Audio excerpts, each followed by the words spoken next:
Beth, do you need coffee or something? No, I'm all set, thanks. I just Okay. ate some peanut M&Ms and actually got supper, so. Oh, well, good for you. Jeff, how was your trip? You're muted. Very nice, thank you.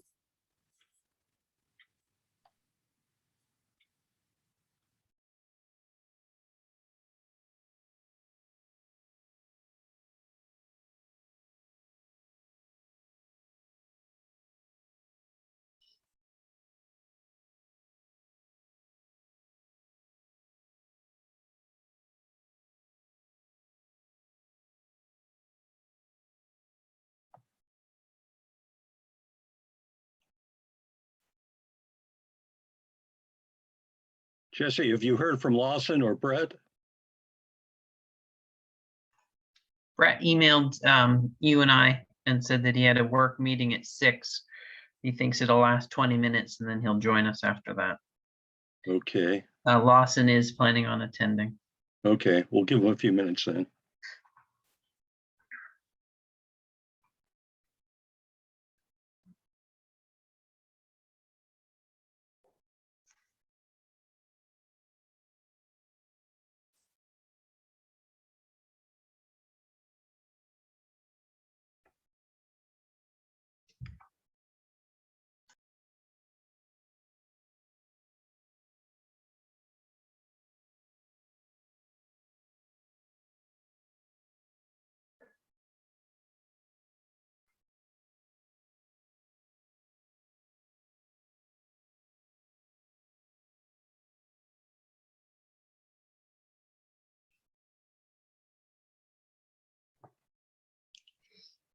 You know, Jesse, without Brett, I don't know if we can approve the minutes.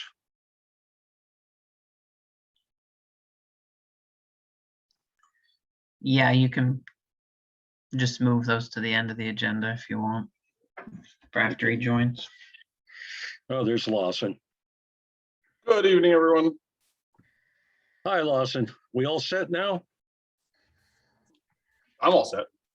Okay. I'll call the Tremont Planning Board meeting of November 9th to order at 6:02 p.m. Roll call. Lawson Wilson, Here. Beth Gott, Here, Jeff Young, Here. myself, I'm here, Mark Good, and I guess Brett is at a work meeting and he'll be joining us a little later. And we also have our CEO, Town Manager Jesse Dunbar, Recording Secretary Jan Sprague, and the applicants and the representatives and some members of the public as well. Welcome, everybody. I don't think we need to excuse Brett since he's going to show up a little later. So let's move on. We need to adjust the agenda and move the approval of the minutes until the end of the meeting, so that Brett is able to, that we have a quorum to approve the minute anyway. I'll take a motion to that effect. I'll make a motion to move item number 4 minutes to the end of the meeting. Second. Okay, motion is second on the table to move approval of the minutes to the end of the meeting. All in favor, Beth, yes, Lawson, Yes. Jeff? Yes. Myself, yes, okay. And before I forget, I want to send thanks to Jan for doing a bang-up job on those minutes. There was a lot to go through. I felt sorry for her, but she seemed to do a really good job, and I want to let her know that we all appreciate that. Okay, I might forget that later. And Jesse, don't let me forget the minutes at the end of the meeting, okay? I will try. Okay. And let's move on to old business subdivision application amendment to lot 4 of the Huber subdivision. As you know, we are considering the findings of fact tonight on that. And I've got those in front of me. I hope you folks do as well. And we have to vote on each individual item. And then vote at the end to approve the findings of fact. First up. Well, first of all, I'd like to say, Ms. O'Connor, I think you're here. Thank you very much for being patient. As you probably realize, we had a lot on our plate at that last meeting. So I just first want up- to thank you for the work that you're doing. I totally understand. okay, great. Thank you very much. First up, pollution. That's the first condition. The proposed subdivision will not result in undue water or air pollution. In making this determination, it shall at least consider the elevation of the land above sea level, its relation to the floodplains, nature of the soils and subsoils, and their ability to adequately support wastewater, the slope of the land and its effect on effluents, the availability of streams for disposal of effluents, and the applicable state and local health and water resources, rules and regulations. And- I'll move that those have been met. Okay, I'll second. Jesse, okay. Jesse, should we state the reason here? Yeah, So Jeff, if you want to, in your motion, state the reason why that's been met, please. Because the application reflects that it meets these required criteria you just listed. Good enough. Motion is second on the table to find that this condition has been met for the stated reason. Any discussion? Hearing none, I'll call for a vote. Beth, Yes, Lawson, Yes, Jeff, Yes, myself, yes. Met. That's 4-0. Okay, sufficient water. The proposed subdivision has sufficient water available for the foreseeable needs of the subdivision.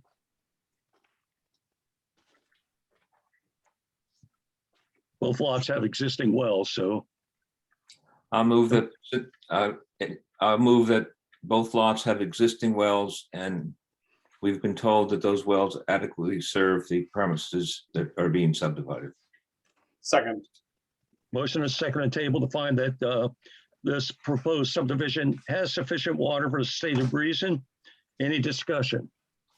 Hearing none, I'll call for a vote. Beth, yes, Lawson, Yes, Jeff, Yeah, myself, yes. Met 4-0. Municipal water supply. The proposed subdivision will not cause an unreasonable burden on existing water supply if one is to be used. And of course, we don't have a municipal water supply, so I'll take a motion, find that this is not applicable. I'll move that this is not applicable as there's no public water supply available at the subject premises. second. Motion is second on the table to find that this is not applicable because there's no public water supply. Any discussion? Hearing none, call for a vote. Beth, yes, Lawson, Yes, Jeff, Yes, myself, yes, that's 4-0. Erosion. The proposed subdivision will not cause unreasonable soil erosion or a reduction in the land's capacity to hold water so that a dangerous or unhealthy condition results.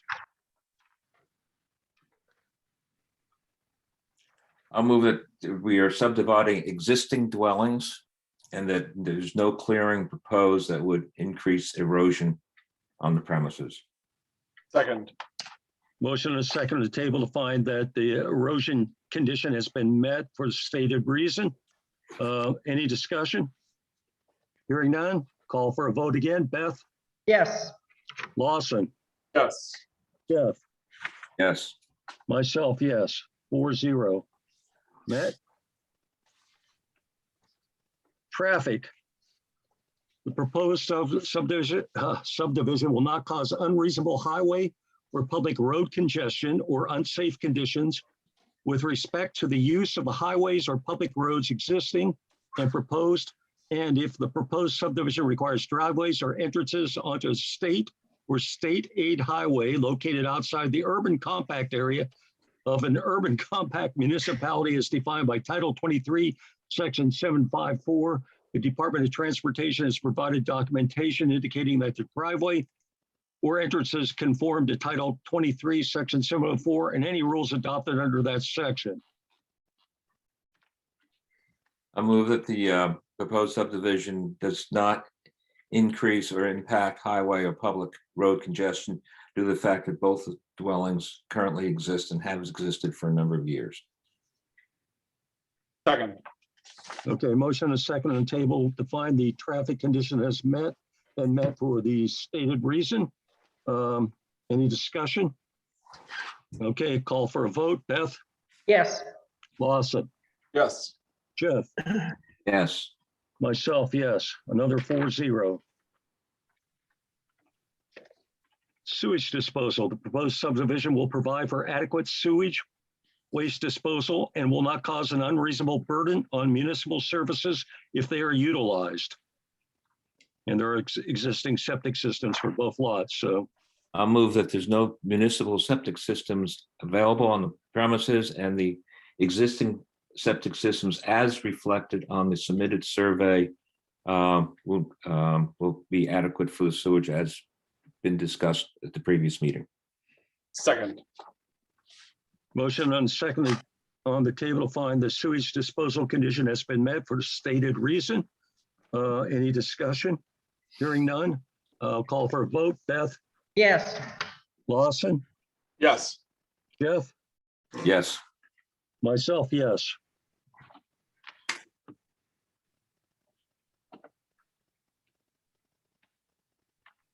Yeah, excuse me for a second. Stay hydrated. What's that? I said, stay hydrated. You're doing great. Thanks, Lawson. You don't know how much that means to me. Municipal solid waste disposal. The proposed subdivision will not cause an unreasonable burden on the municipality's ability to dispose of solid waste if municipal services are to be utilized. Another thing we don't have in this town is municipal solid waste disposal. Somebody want to make a motion?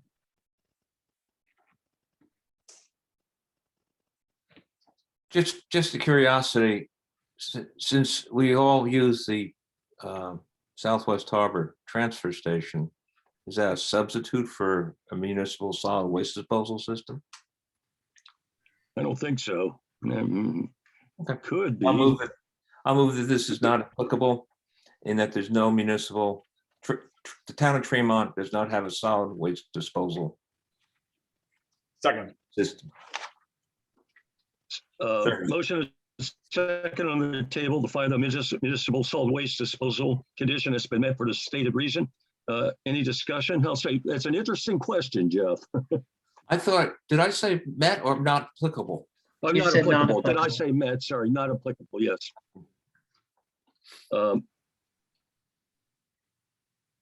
Any further discussion? Hearing none, I'll call for a vote. Beth, Yes. Lawson, Yes. Yes. myself, yes. 4-0 to find that not applicable. Number 7. Number 8, aesthetic, cultural, and natural values. The proposed subdivision will not have an undue adverse effect on the scenic or natural beauty of the area, aesthetics, historic sites, significant wildlife habitat identified by the Department of Inland Fisheries and Wildlife or the municipality, or rare and irreplaceable natural areas or any public rights of way for physical or visual access to the shoreline. I would move that this is also not applicable as the premises are already developed and have been existing in existence for a number of years. I tend to agree with you, Jeff, but have a second on the table? I'll second. Okay, motion is second on the table to find that this condition is not applicable for the stated reason. I think there are a couple things here that I thought we should find NA instead of met, but and this is one of them, another one of them. Anybody else have any thoughts on that? Hearing none, we'll call for a vote then. Beth, Yes. Lawson, Yes. Jeff, Yes. me, yes. We found that not applicable. 4-0. Conformity with local ordinances and plans. The proposed subdivision conforms with a duly adopted subdivision regulation or ordinance, comprehensive plan, development plan, or land use plan, if any. In making this determination, the municipal reviewing authority may interpret these ordinances and plans. Jesse says the proposed amendment conforms to a duly adopted subdivision regulation and ordinance, comprehensive plan, development plan, or land use plan.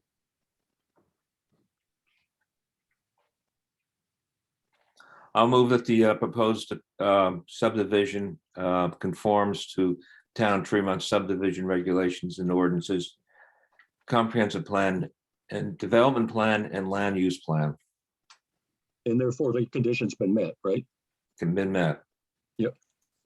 Have a second? Second.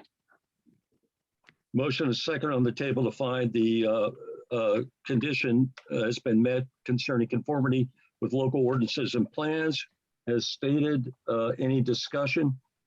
Hearing none, call for a vote. Beth, Yes.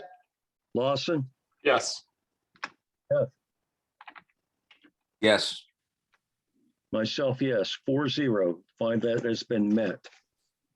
Financial and technical capacity. The subdivider has adequate financial and technical capacity to meet the standards of this section.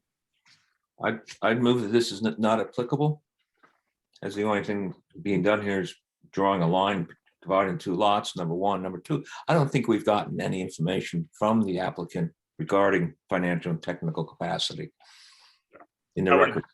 I would second that motion. Okay, motion and second on the table to find the financial and technical capacity condition is not applicable for the stated reason. Any discussion? Hearing none, call for a vote. Beth, Yes. Lawson, Yes. Jeff, Yes. myself, yes, 4-0. Surface waters, outstanding river segments.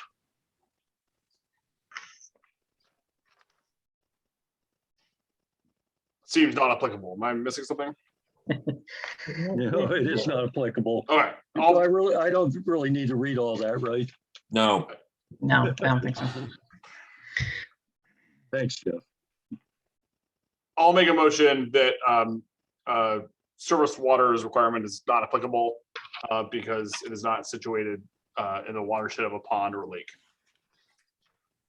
or wetland or great pond. What? Have a second? I second. Okay, motion is second on the table to find that the surface waters outstanding river segments condition is not applicable for the stated reason. Any discussion? Should we just say not the ordinance pursuant to Title 38? That covers both of the sections. Yep, sure. So amended.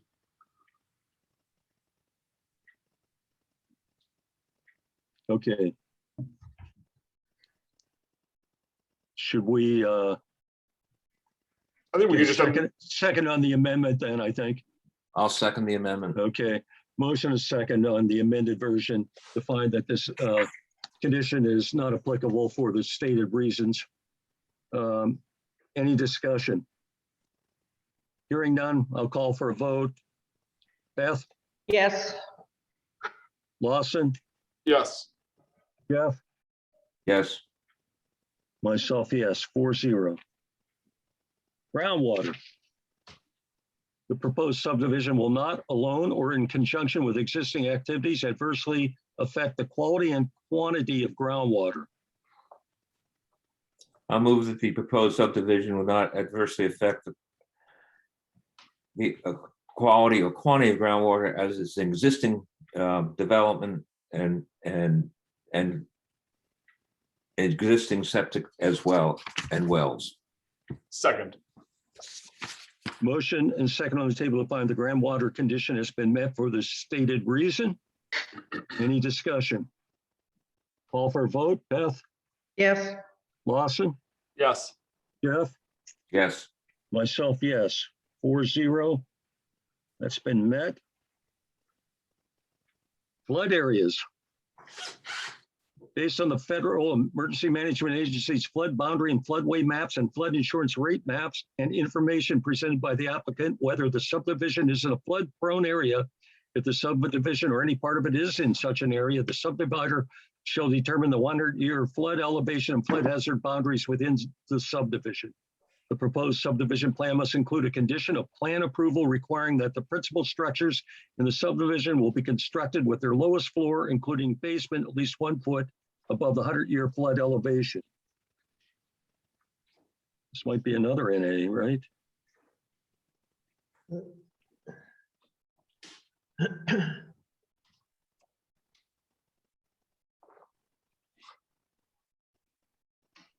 Jesse, do we have enough information to really pass on this, or should we make it non-applicable because the structures are existing?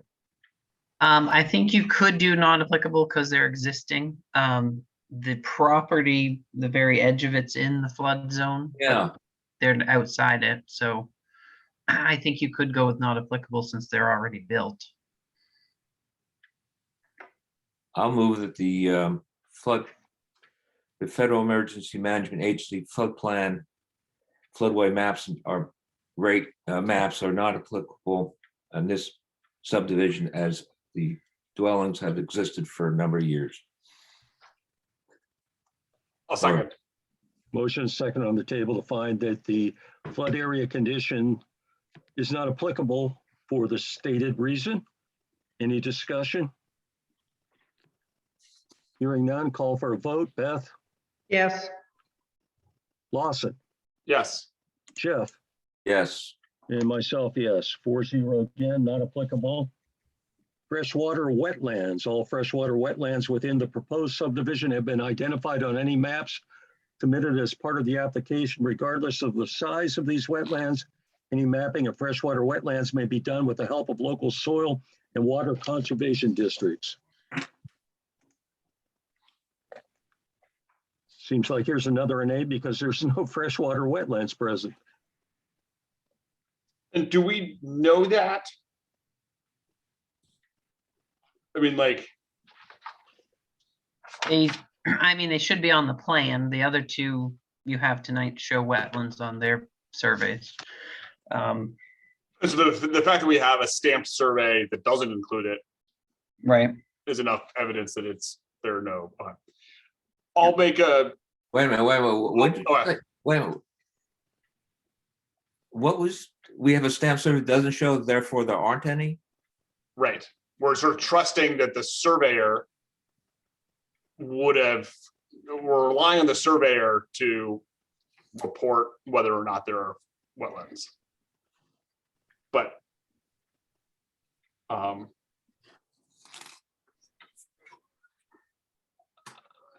I think we're safer to go to not applicable again. correct, right. And I was just sort of like, As how do we there- know that it's not applicable? We know it's not applicable because there are no wetlands that have been submitted. Well, I would include in the motion something about, according to the survey conducted by, I don't remember, Eastern Surveying Company. Yeah. Mhm. Does that make sense, Jeff? yeah, nothing is reflected on the survey and not applicable due to the fact they're already existing dwellings. We're not increasing the impact on anything that's there.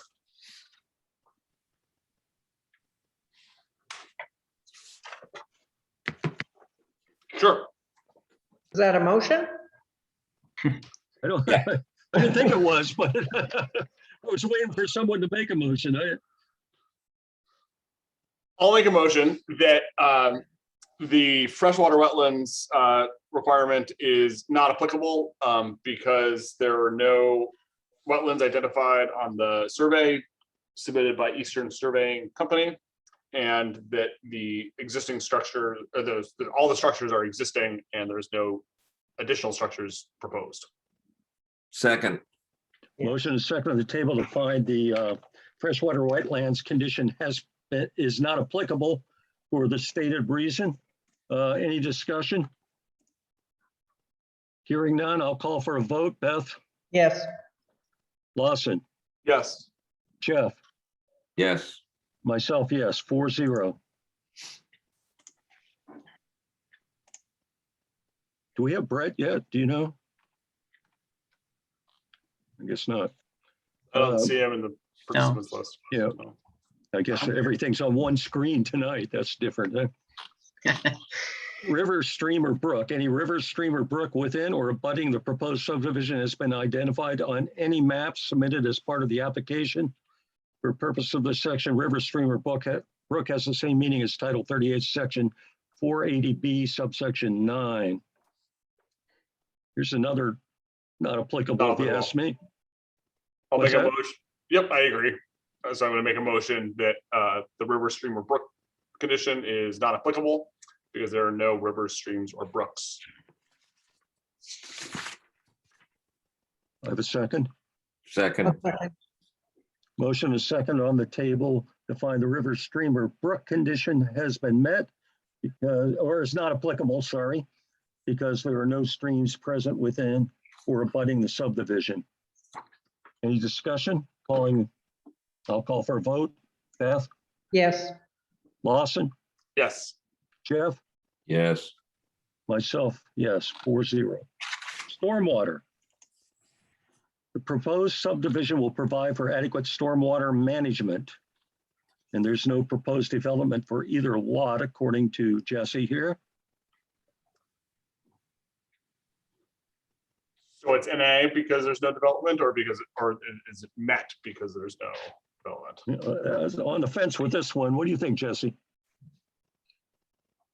I think, I think NA would probably be I mean, Fine, they 'cause- haven't submitted a stormwater management plan. right, because it's not required, so it's not applicable, would be a fine. Yep. I'll make a motion that the stormwater condition is not applicable because there's no additional development proposed. I'll second it. Motion is second on the table to find the stormwater condition is not applicable because there's no proposed development on either lot.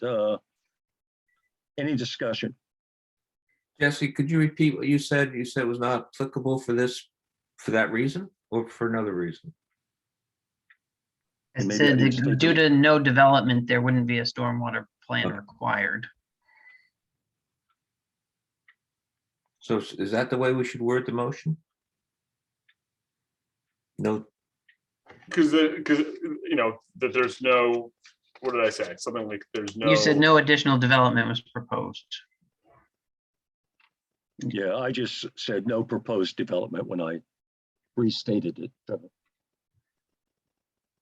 I missing a piece that seems important? yeah, Seems good to me. I thought Okay. Jesse was saying our ordinance wouldn't even require it. And so I was trying to put that into the motion. Yeah, I just said it wouldn't be required since no development is proposed. Okay, fine.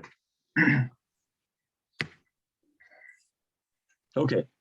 We have a motion and a second on the table to find that that condition is not applicable for the stated reason. Any discussion?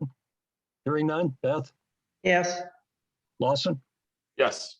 Jeff, Yes, myself, yes, 4-0.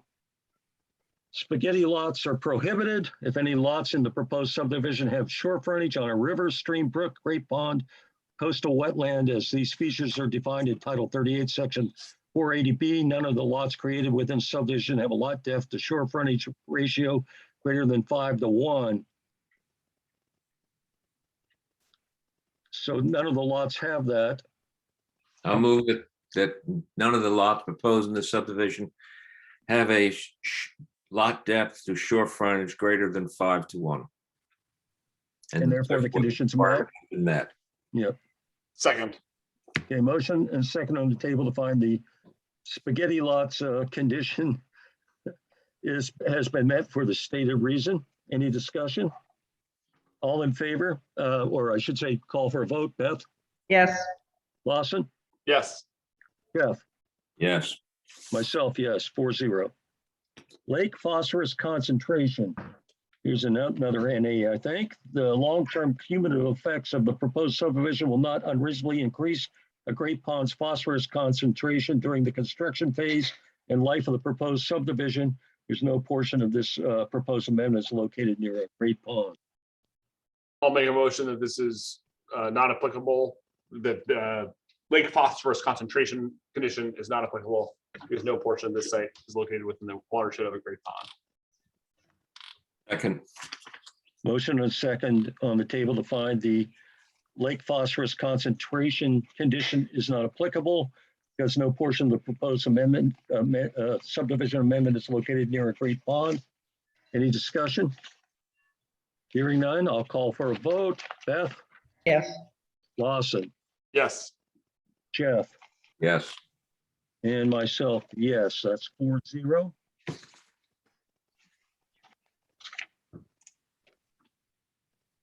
Impact on adjoining municipality is another non-applicable. For any proposed subdivision that crosses municipal boundaries, the proposed subdivision will not cause unreasonable traffic congestion or unsafe conditions with respect to the use of existing public ways in an adjoining municipality in which part of the subdivision is located.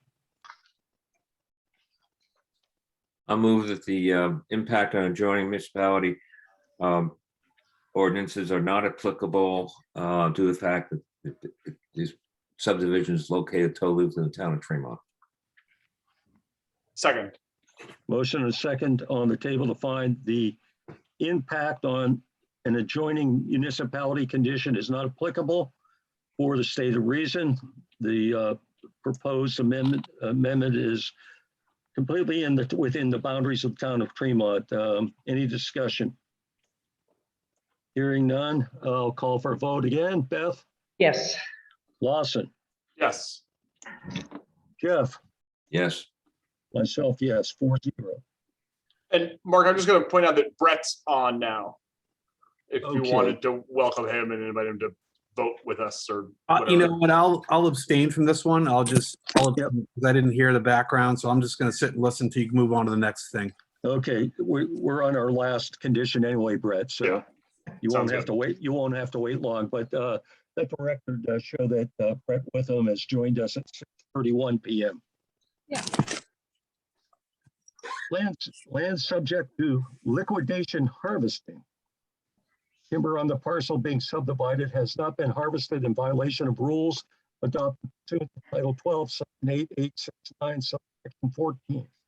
If a violation of rules adopted by the Maine Forest Service to substantially eliminate liquidation harvesting has occurred, the municipal reviewing authority must determine prior to granting approval for the subdivision that 5 years have elapsed from the date the landowner under whose ownership the harvest occurred acquired the parcel. A municipal reviewing authority may request technical assistance from the Department of Conservation Bureau of Forestry to determine whether a rule violation has occurred, or the municipal reviewing authority may accept a determination certified by forester licensed pursuant to Title 32, Chapter 76. So here's another not applicable, if you ask me. What do you guys Well, think? to pass met or not met, we need something in the record reflecting we have some information as to whether there's been any harvesting there or not. So unless someone has personal knowledge, we should probably move this over to not applicable. In my opinion. Yeah, I'd agree with that. I can testify that we've cut down a Christmas tree every year. Oh, God, that's it. All the Department of Forestry. This application. I don't know, Here's guys, the we standard. need technical assistance from the Department of Conservation on this. Oh, is the applicant there? Yeah, yes, Was that the applicant? yes. She could just say there's not been any harvesting on the premises. We have something in the record. There you go. No harvesting other than one Christmas tree a year. I'll move that the land subject to liquidation harvesting condition has been met due to the absence of timber being harvested substantially. Is it a specific enough word? The absence of liquidation harvesting. As stated by the applicant. Yeah. As stated by the I applicant. was just gonna say that, yeah. During our Okay. meeting. We have a second then. Second, Second it, Okay, yeah. motion is second on the table to find the land subject to liquidation harvesting condition has been met because no timber harvest on the parcel has occurred, as stated by the applicant. Except for that one Christmas tree. For Each you. year. each Yes. year. Uh, How many years have you lived there, Mr. Tom? Yeah. Okay, any discussion? Hearing none, I'll call for a vote. I think we should have meant to say no further harvesting of Christmas trees should occur. Are you going to come off as the Grinch in this process, Jeff? Beth, Yes, Lawson, Yes. Mr. Jeffrey Grinch, I'm pondering for a moment. Could you come back to me? Yes. okay. Myself, yes. I'm not quite in the holiday spirit yet, but I guess I'll get it. Okay, so we have to, we need a motion to approve the findings of fact, correct, Jesse? Yeah, motion to approve the application. The application, yeah, okay. I move this application be approved based upon the findings, the foregoing findings of fact, and that no other terms or conditions are imposed. Second. Okay, motion and second on the table to find that this application should be approved based on the finding of facts and that no further conditions or what? Terms and conditions are Oh, imposed. imposed. Yep, terms or conditions are imposed. Any discussion? Hearing none, I'll call for a vote. Beth, yes. Lawson, Yes. Jeff, Yes.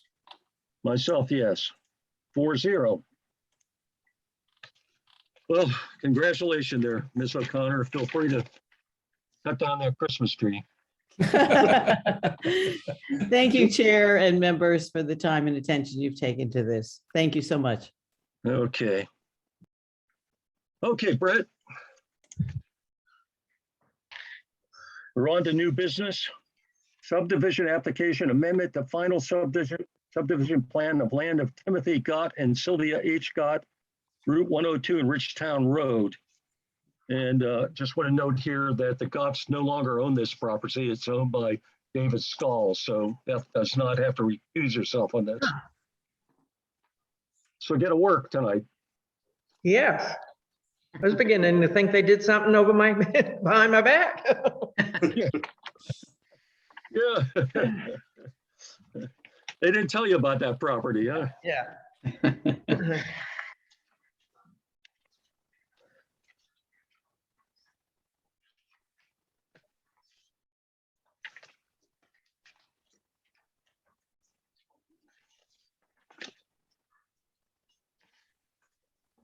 Is Tom Benson here? Yes, yes. And Tom, you're representing Mr. Skull? Yes, Okay.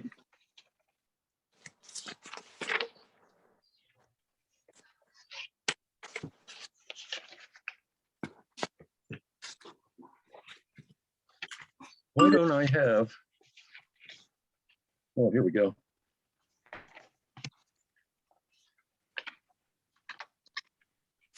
Tom, could you briefly explain to us what's going on here before we get into everything? there is a division proposed of lot 3A, and it's a 1 acre lot, which is shown as lot 3C on my subdivision plan. There has already been a septic installed and there is a well on the property, as well as, I don't know if the modular home's in yet or not, but there's a slab there. Tom, this is where that old house was they tore down, is that correct? It's very near it. It's, the old house was just pretty much right on the property, the north property line. Oh, Right. okay, So it was right in that general area, yes. okay.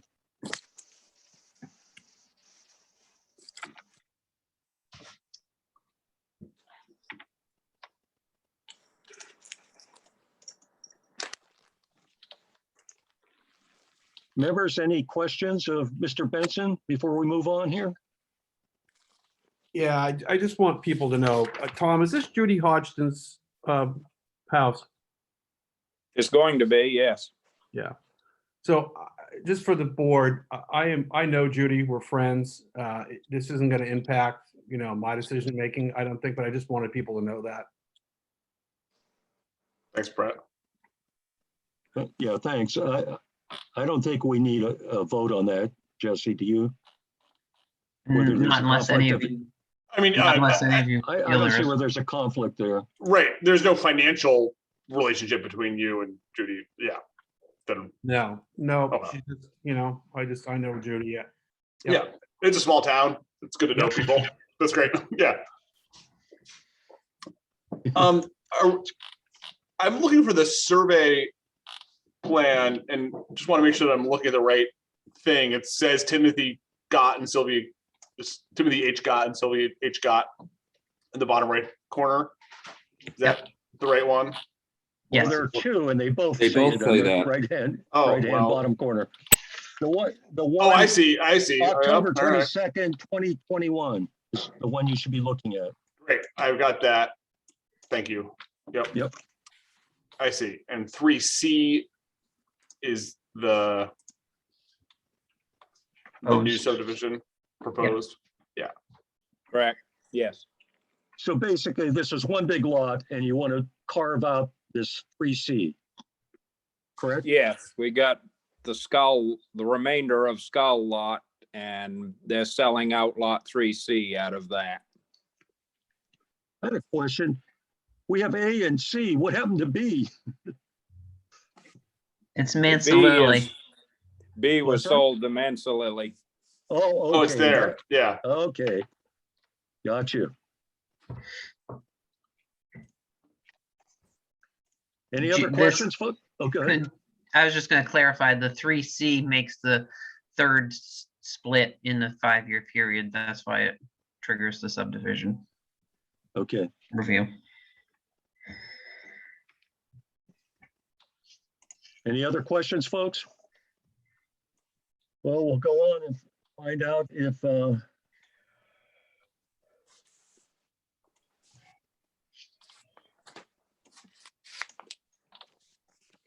application is complete. First of all, location map adequate to show relationship to adjacent properties. Seems like that is met easily. Go And through this do we need survey. a motion for each of these, or can we go No, through? no, wait, no, not on this. We'll just do a motion at the end. Great. Only in the findings of fact that we really need to Yep. dot Yep. our That makes i's sense. and cross our t's, Sure. is my understanding anyway, so. Yeah, I see it both on the survey and also there's Tom has included the third page of this application. A little diagram, the tax map essentially that shows location. So I think that condition's been met. I agree. Okay. Any existing subdivision in proximity of the proposed subdivision. And Jesse, you've looked at this and you say, no, it's not applicable. Yeah, correct.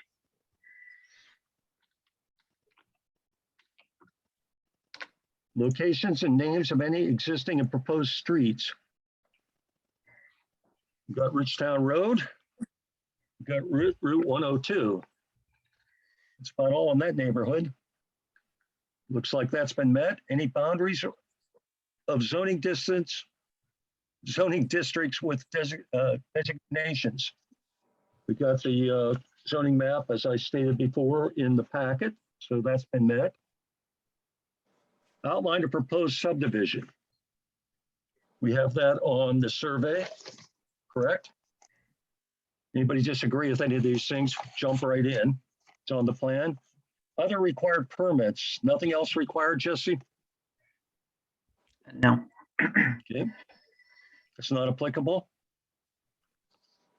Preliminary plan shall be submitted in 2 copies, more than 100 feet to 1 inch. In addition, 8 copies of plan reduced to a size 8.5 by 11 or 11 by 17. Like we got the 11 by 17, and Jesse, I assume that you've seen the larger version. Yes. And the scale that I see here is 1 inch equals 100 feet. Looks like we're all set there.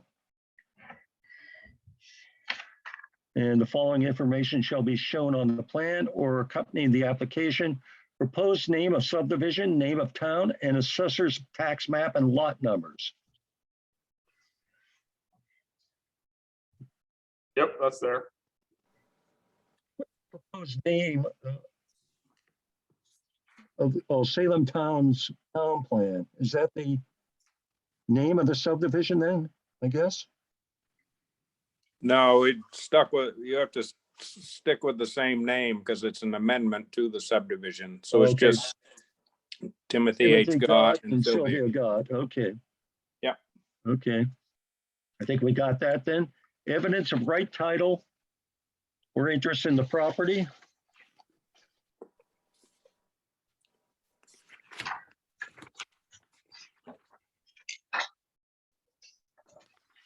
I see a quick claim deed with a covenant.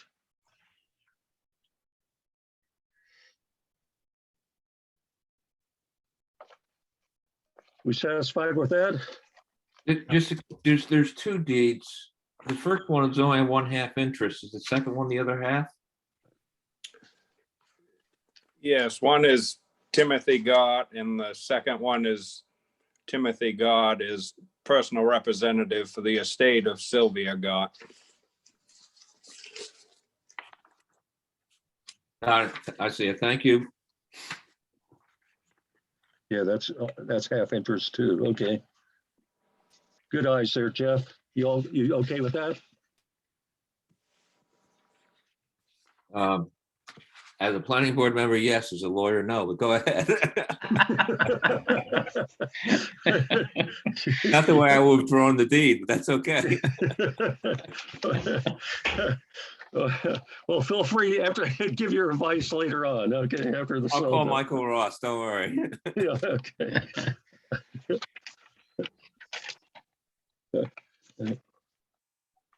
I thought Allison did the other one, but did she? No, it's Michael No. Ross, both cases. Yeah. Field survey of boundary lines of the tract giving complete descriptive data by bearings and distances made and certified by a licensed land surveyor. The plan shall indicate the type of monument to be set or found at each corner. Okay, Tom, I assume you still have a license, right? Yes, yeah, Okay, okay, good to know.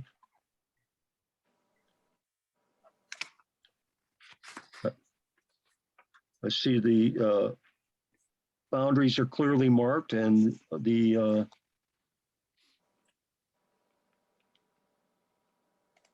distances as well, okay? We all set with that, gang? Yep, looks good. The date the plan was prepared, north arrow, graphic map scale, names and addresses of the owner of record, subdivider, an individual or company who prepared the plan, names of adjoining property owners.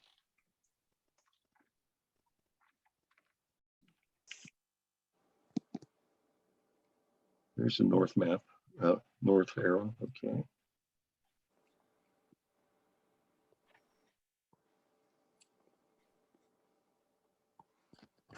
Seems to be on the plan. Yep. Record owners, David Skull. Yep. Looks good. Number of acres within proposed subdivision, location of vegetative cover together with any buildings, water courses, and other essential existing physical features.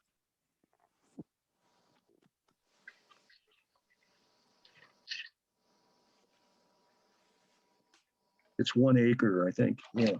Can't read that small print. Okay. yeah, it is 1 acre. Yep. Looks good to me, gang. You okay? Okay, Yep. moving on. The proposed lot lines with approximate dimensions and lot areas. We have that. Proposed names of any roads or numbers assigned to lots. That's should be not applicable. Well, it says it's been met here. Oh, oh, numbers assigned to lots. Okay, yeah, that's been met then. Yep. Okay. The location, names, and present widths of any existing and or proposed streets, easements, building lines, parks, and other open spaces on or adjacent to the subdivision.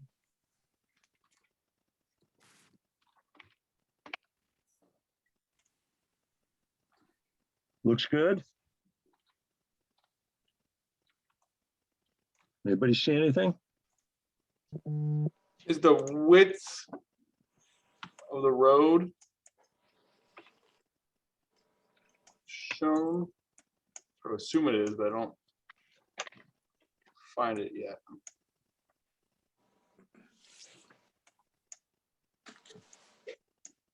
Well, I show the traveled way, yes. What are the width of Ridgetown Road? Is that on there?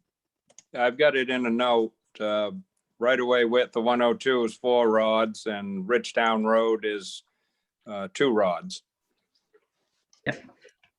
Got it. Thank you. Perfect. Yep, thanks. Okay. Okay, and that seems good. Yep. Any parcel of land to be dedicated to public use and the conditions of such dedication. Oh, did I skip one? Yes, the width and location of any streets or public improvements shown on the official map and comprehensive plan, if any width within the subdivision. That's not applicable because there's no streets or public improvements in the subdivision. Any parcel of land to be dedicated to public use and the conditions of such dedication, not applicable. Location of any open space to be preserved and a description of proposed improvements and management. Not applicable.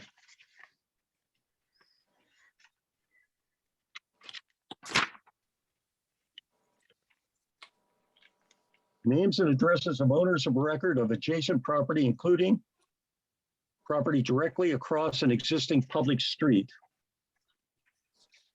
I think they're all clearly marked on the survey from what I've seen. You guys And agree? so, well, I just want to clarify the sort of directly across the street. Is that just, I mean, I see Winter's property, but is that just across the street from the new parcel or is it across the street of the whole thing that's being subdivided?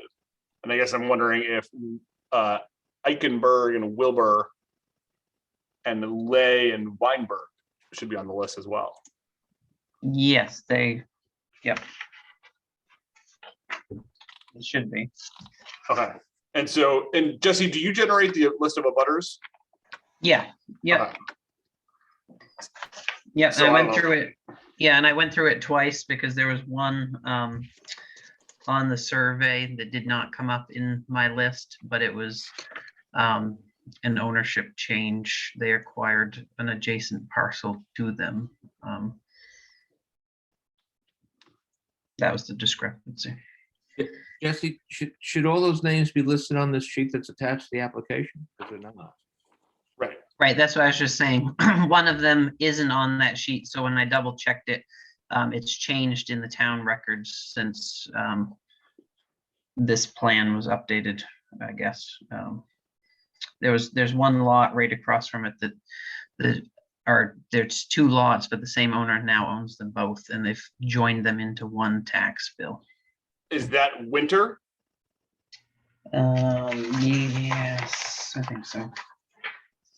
It's right across from it. I mean, on the survey that's submitted, it looks like there are 2 lots that are owned by Winter. Right across from the, Yeah. Weinberg.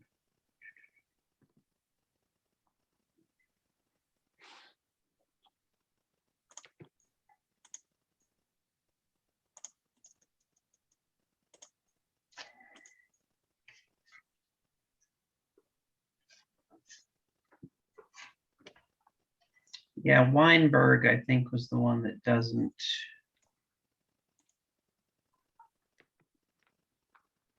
Doesn't come up on the list that I What- pulled. and then what about, so it looks like Weinberg, Eichenberg, and Wilbur. And maybe HT Holdings Yeah, all Yeah. three of those are right across from the original. Yeah, Okay. So I'll I will- double check it again, but when I do it based on the tax map, these ones were the only ones that came up as being across from it. And were you looking at lot 3C or lot 3A and 3C? 3A and 3C. You were, okay. Yeah. But I'll double check it. I have to send out notices after this meeting again anyways. Thank you. So not all the abutters are listed here. They're all That's listed true. on the survey. Right, but not their addresses. Okay, Right. I'd say at the moment that's not been met. I agree. Yeah. I think we can It's probably so like, administrative. I don't have any objection to it being completed by Jesse after the meeting. yeah, we just want to keep track of it.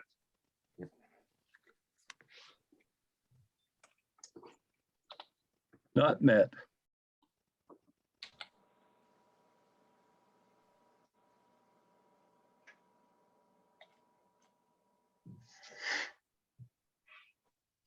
Okay. Location of any zoning boundaries affecting the subdivision. It's all in residential business, right? Yeah. So.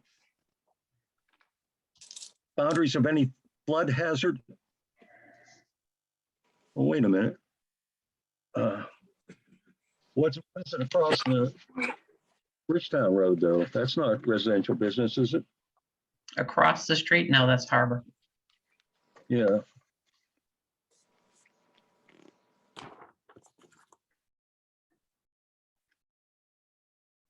So how should that be indicated? I don't think it affects the subdivision. Well, I don't think so either. And the zoning map, sort of, I don't know, black and white screenshot that was submitted, seems to indicate, the difference between that this zone is not in the harbor Right, zone. okay, yeah, there is, yeah. Yeah. Black and white screenshot. Well, the one that Jesse scanned and sent to me. Oh, okay. Yeah. Yeah, I've got it in color. Oh, lucky you. Fancy. Yeah. Okay, fine.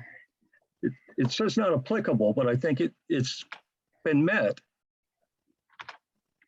You folks agree? I don't think it's applicable because it doesn't affect to me, the zoning boundary would need, Affecting, would have to pass through the subdivision in some way. I mean, there's no piece of that entire subdivision is within the same zone. yep, okay, I agree. I affecting, you've convinced me. Not applicable? Everybody okay with that? Yep. The boundaries of any flood hazard areas and the 1 year flood elevation delineated on the plan. If any portion of the subdivision is in a flood prone area. Not applicable. Contour lines at 10-foot intervals showing elevations to mean sea level.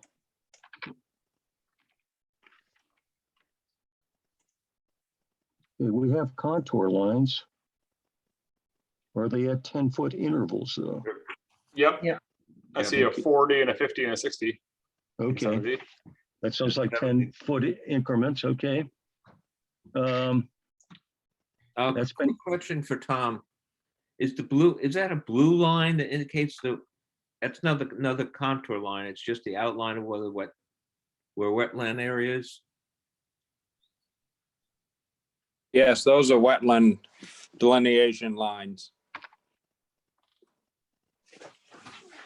They're slightly in blue, is that correct? Am I seeing that? Blue. Yes. Yep. They will not be in blue when it goes to the registry because they don't take color. Okay.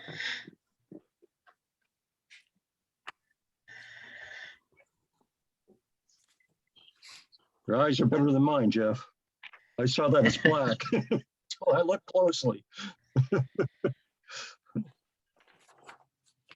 We all set there? Yeah. It's been met. subsurface disposal systems test pit analysis.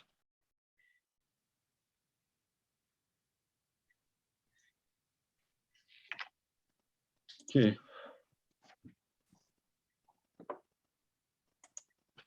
We have a location, but do we have an analysis? well, that's what I'm wondering. Tom, what do we have for that?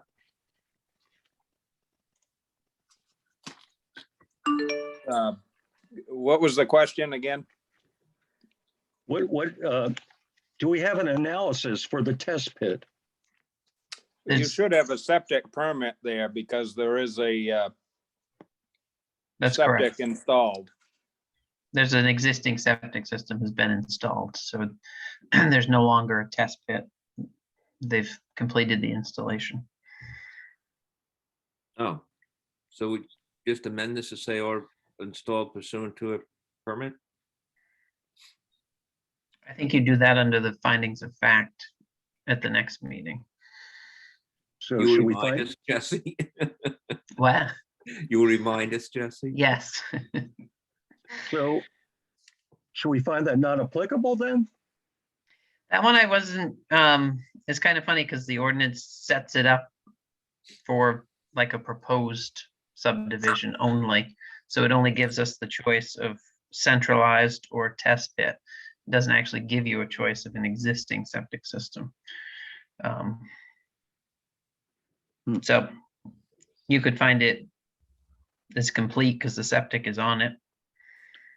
Or you could find it, There had to be a test pit analysis done in order to get the septic permit, correct? correct, yep. Should we change septic area on plan, say septic already installed in septic area on plan? You can, it's depicted on the plan as septic area. Right. Yeah. I just can verify that it is installed at this time. I've inspected it. We okay with that? Yep. It's been met. Test Yep. pit analysis. Okay. Septic area on plan, centralized shared subsurface sewage disposal system. Jesse, you have not applicable here. Yeah, because it's not a centralized or shared system. No, it's not shared, but okay, so what is a centralized system then? It would be for more than one. It's Would that be not a, shared? yeah, it's a larger development. Okay. Evidence of adequate groundwater supply and quality may be requested by the board and shall be submitted by a well driller if the proposed subdivision is within the watershed of a lake. The phosphate concentration impact on groundwater must be determined. So it's not near a lake, No, so this is not applicable, even though it shows it's been met, right? Well, I think the adequate groundwater supply, the phosphate concentration determination is only required if it's near a lake. It's not near a Right. lake, then we still need evidence of adequate groundwater supply. Yeah, okay, it's just worded strangely, okay. Yep.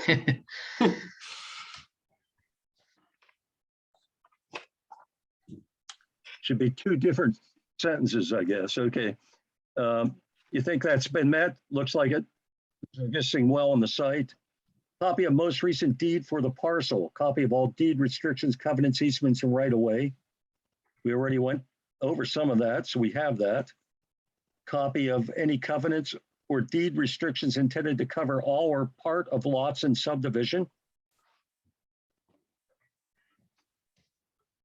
There, I thought I did see a restriction somewhere. Is that in the deed? Here's, am I thinking of the other application? I think you're thinking of the other one because it's on the plan, I think, for the other one. Yeah, okay. One of them had it typed on the plan. Yeah, it was something about no mobile homes or something. Yeah, that was the other one. Yep. Okay. So we're set there. Copy of that portion of the state soil survey covering subdivision. Since there's only one single family lot, it's not applicable, Jesse? Yes.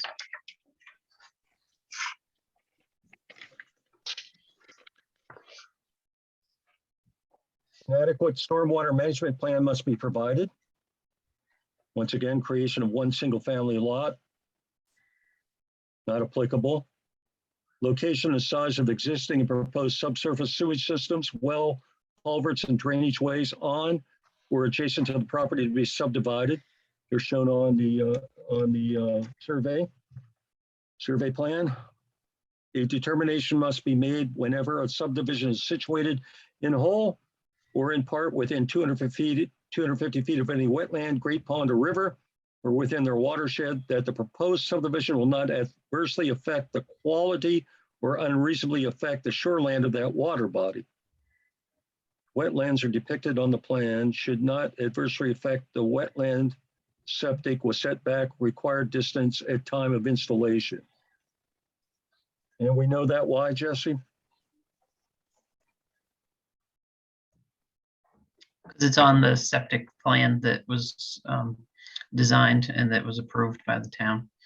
It would have had to go to the state for approval if it was too close to the wetland. Is that new? I'm just curious, like, is it a new septic or has that been there for? It's a new years? septic. It's new, okay. Yep. Okay. And new slab and new gravel. I mean, this was a forest and now it's a home site. Okay.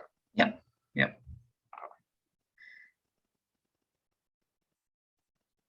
We okay with that, gang? Okay, map identifying all freshwater wetlands regardless of size, streams and or brooks within or abutting the proposed subdivision. We already know those are marked in blue here on the survey we have, as Jeff pointed out. An estimate of the amount and type of vehicular traffic to be generated on a daily basis and at peak hours. This is only one family lot, that's not applicable. Statement of adequate financial capacity to complete project. It's one single family lot only. And I'm curious about the, like, because this is the third subdivision in 5 years. But it's still just a one single family lot that's being created. Like, we're not looking at the other divisions for this. Correct. All right.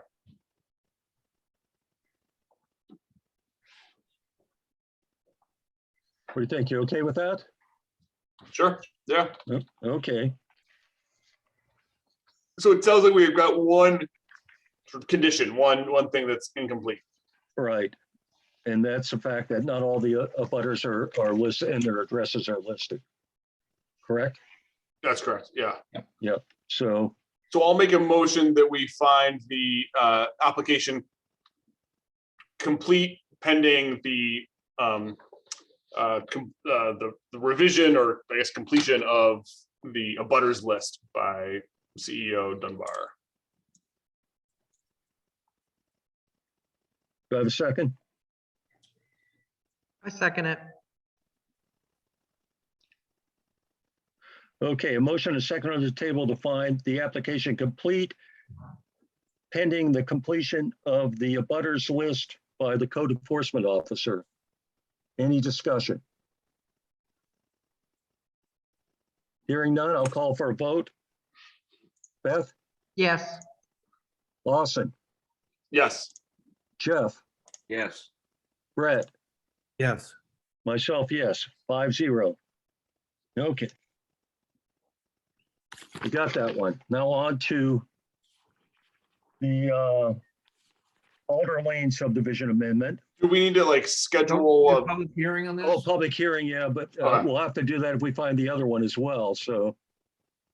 so should we It's up to you schedule- if you want to wait until the end or schedule it now. It's up to you.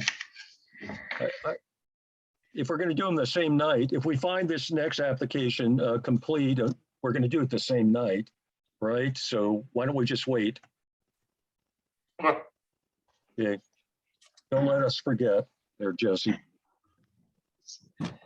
Okay, Well, Beth, I think now it's time for you to recuse yourself since you're in a butter to this one. Okay, I will recuse myself. Okay. Sorry, you can come back later. How's that? Sounds Don't go, good.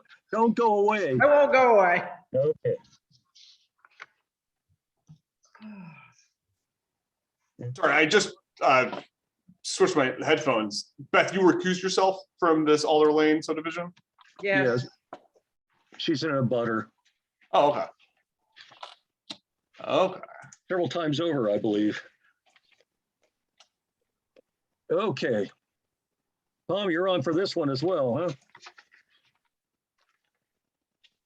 Yes, and all we're doing here is we're adding a 100-foot strip from the road back to lot 9.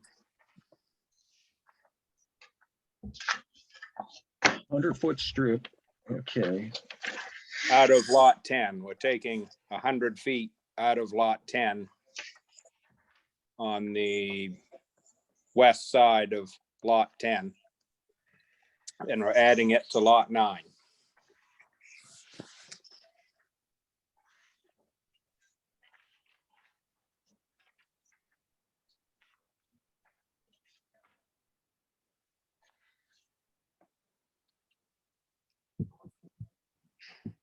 So what I see, this is where I get a little confused. This is, all this is surrounded by wetlands, is that correct? Well, I wouldn't say it's surrounded. It has wetlands in it, but there is some upland on it. You know, I'm gonna say 2/3 of it's upland.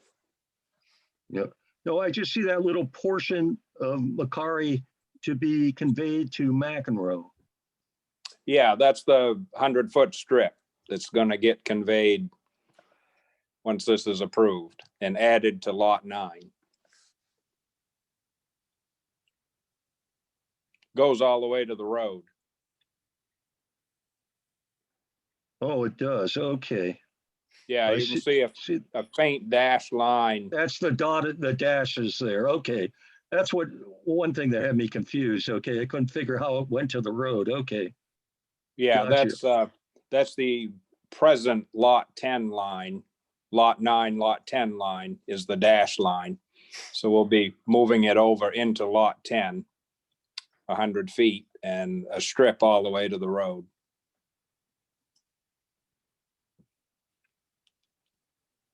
Any other questions, folks? I mean, I guess my question is why? Is that imprudent for me to ask? Well, Cole McEnroe is buying it, and he's sitting right beside me, so I'll let him answer Oh. that. Great. The only thing for me was saving the apple orchard to the west of the property I already own, and it's got flatlands up above it, which was the main thing. It's got drier land ahead of it than where I have, so that's all. It's So, Cole, land. Did you have Yep. access to, from Kellytown Road without this? To Oh, lot nine? yeah, I have plenty of access to everything. Yeah, he has 185 feet along the road, and he'll have another 100 feet after this sale Okay. of road frontage. And what's that cemetery there? I didn't know there's one back there. There is there's one headstone. No.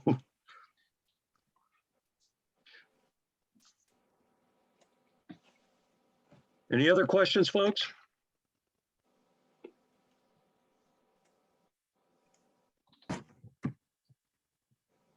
Okay, otherwise we'll move on to determine if the application is complete. Location map adequate to show relationship to adjacent properties.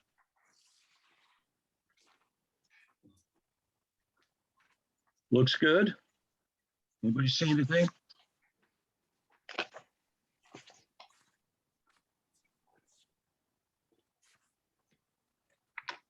Any existing subdivision in proximity of the proposed subdivision? Once again, not applicable. Locations and names of any existing and proposed streets. We have on the survey here, Kellytown Road and Alder Lane. Any boundaries of zoning districts with designations? Got a copy of the zoning map once again in the packet.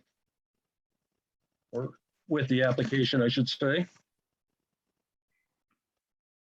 And this is all, once again, all in the residential business zone. Outline of proposed subdivision. We see that, right, folks? Yep. Other required permits, not applicable. Preliminary plan submitted in 2 copies, not more than 100 feet to an inch. In addition, 8 to the plan reduced to 8.5 by 11 or 11 by 17. We got that, as long as Jesse has the large one. Yep. The following information shall be shown on the plan or accompany the application. Proposed name of subdivision, name of town, and assessor's tax map and lot numbers.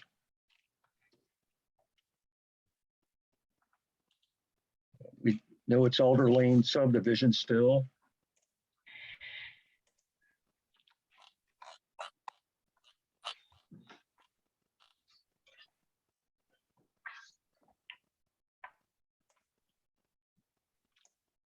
Tax map and lot number is down in the notes. Okay, that's what I'm looking for here. Thank you. It's almost to the bottom. Yep. Okay. Evidence of right title and interest in property. Well, Cole hasn't purchased the property yet, correct? So it's still owned by Mr. McCary? Correct. Okay, You should see a letter authorizing. yeah, I saw a note here written on the back Yep. of one of these sheets. I, Raymond A. McCary Jr., give permission to Cole and Tom Benson for Kellytown Road property. Yep. We think that's sufficient there, folks? One question, the applicant property owner is Raymond, but the deed is into an LLC. Can we get that coordinated so it's the same, shouldn't we? Yes. I can make that change. It's an easy fix, but I think it should be consistent. Okay.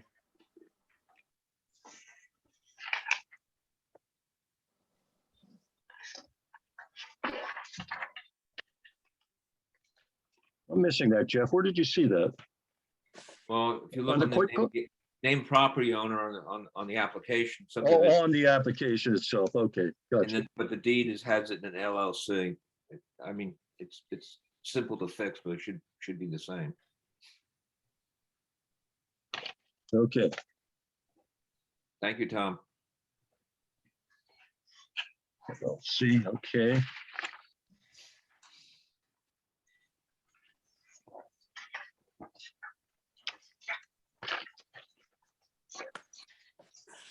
Field survey of boundary lines of the tract giving complete descriptive data by bearings and distances made and certified by a licensed land surveyor. Plan shall indicate the type of monument to be set and found in each lot corner.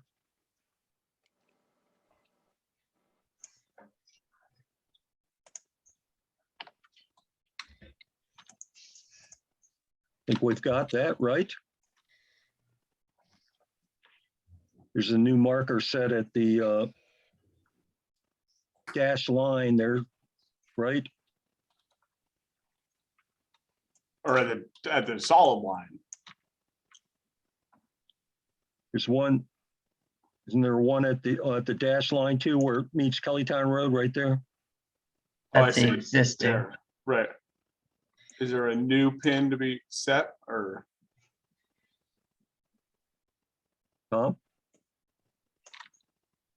Yes, I'll have pins on that new line before the next meeting.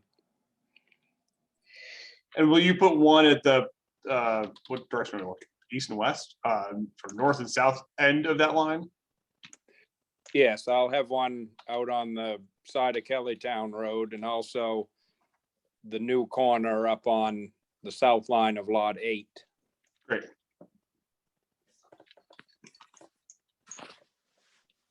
We okay, folks? Yep. With that, okay. The date plan was prepared, north arrow, graphic map scale, names and addresses of the owner of record, subdivider, and individual or company who prepared the plan, names of adjoining property owners.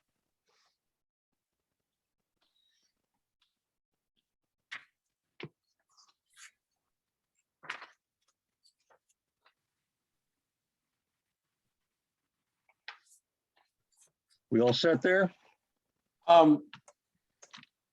Is it clear who owns 1, 2, 3? Like, if the names, I guess there's a lot of 1, 2, 3, 4, 5, 6, 8, and 10 don't have names underneath them? Is that because they're all owned by Tim Gott? I think some of those might have been owned. I can, sold. I can update those. Okay. I think they are all Tim Gott. Yeah. I believe 1, 2, 3, and 8 are Tim Gott. 1, 2, 3, and 8. Okay, and 7 is Eric Heaton. Eric Eaton. Eaton. I couldn't remember Eric. I almost said Chris and Iris Meehan. Okay, and the other one's Cole. Okay. We okay there, folks? I don't see Farley on this list. Farley.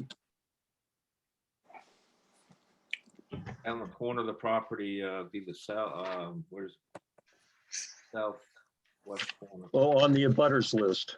Yeah.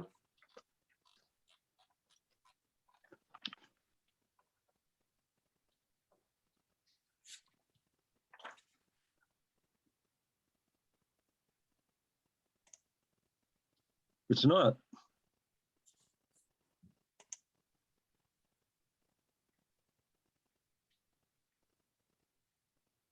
Should be right. Check on Farley. Got Kelly.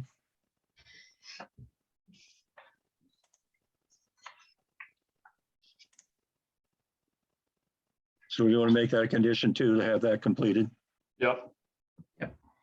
And who's, I can't quite read the print. Who's up in the northwest corner? Are they on the list? I can't quite make it out with my glasses. Something like Minkton's? I think it's Minkton.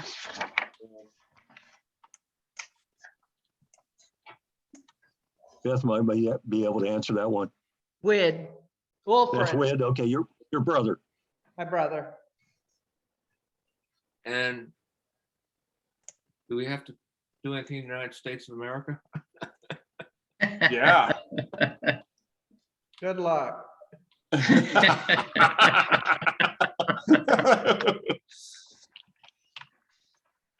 Do they get notice? I mean, what happened here? Oh, wait, the park? Yeah, Yeah. they Yeah. should be notified. Yeah. They're not on the list either. So we have whoever Farley is, I don't know the first name, sorry, Widmingtons and the United States of America, i.e. Acadia National Park. Yeah. Those three, correct? And the owners of some of these lots that he's gonna fill in too, though, yeah. Yeah, okay. We decided they were all owned by Tim Gott, but yeah, they need to be I'll double filled in. check. Yeah, Oh, Tim still owns all these then? Yeah, the 1, 2, 3, and 8, I believe so. Okay, I'll double check them. okay. okay. Tim, Tom, and Peter. Is that one entity or 3? 3. Tim, Tom, and Peter own a lot of land And together. they, but The they, 3 of them. but are they owning, do they each own a third of it, or is that like Yes. one? Okay, They okay. each own a third of it. Wow. Complicated, but Let's just like back on the other one was, Right, yep, it was Tim To- got in the estate of, yep, yep, Tim owns half of it and the estate of owns half of it, but the estate is the 3 boys got it. in that They're not particular. boys anymore, Beth. Yeah. Though they may act. I don't know about that. Okay. Okay, we okay with that now? Yep.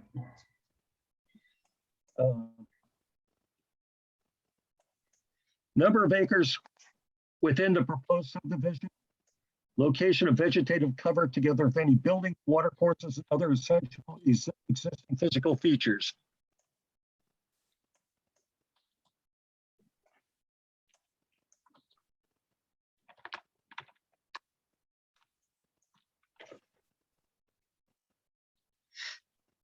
Got wetlands.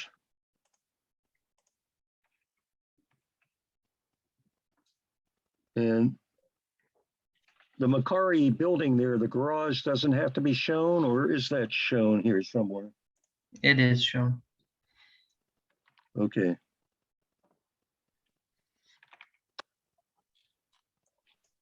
We okay, folks, with that? Yep, Proposed lot lines with approximate dimensions and lot areas. Think we're okay there? Anybody see anything? They proposed names of any roads and numbers assigned to lots. It's not applicable, and there are no new roads proposed at this point anyway. Location, names, and present widths of any existing or proposed streets, easements, building lines, parks, and other open spaces on or adjacent to the subdivision.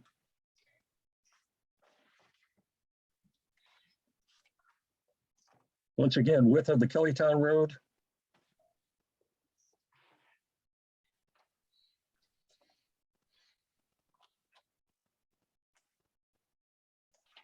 In Alder Lane, I guess, right? We have those somewhere in the notes. I don't see them yet. Alder Lane is labeled as 50 feet.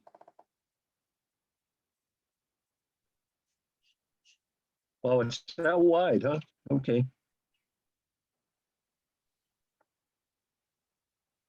But Kellytown,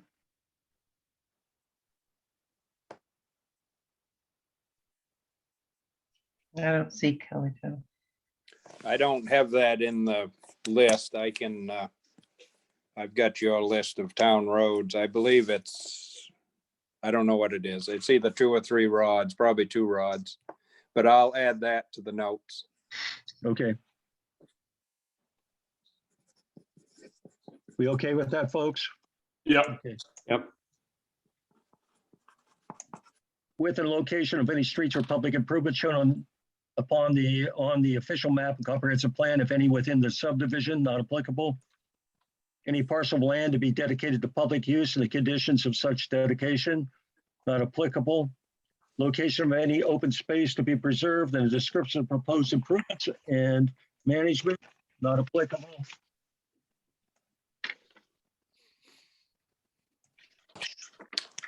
Kellytown Road's 2 rods wide. Okay, we'll need to have that included though, at some point, before the findings, in fact. Names and addresses of owners of record of adjacent property. Did we go over this? Am I missing something here? No, we brought up an It's earlier just, yeah, topic. yeah, it's just, yeah, brought it up earlier though. Names, addresses, owners of record of adjacent property, including property directly across an existing public street. We've already discussed that, and we had some information that needed to be completed there. I'd say that's not complete at the moment. Okay.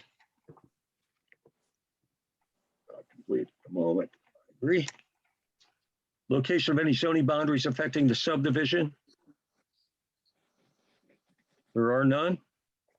Not applicable. Boundaries of any flood hazard areas in the 100-year flood elevation delineated on the plan. If any portion of the subdivision is in a flood-prone area. Once again, not applicable, I guess. Can I add something here? Yeah, While I was waiting, I looked on the FEMA site and there is a little bit of Zone A. It comes, the wetland that's on Cole's land that abuts Minkton's.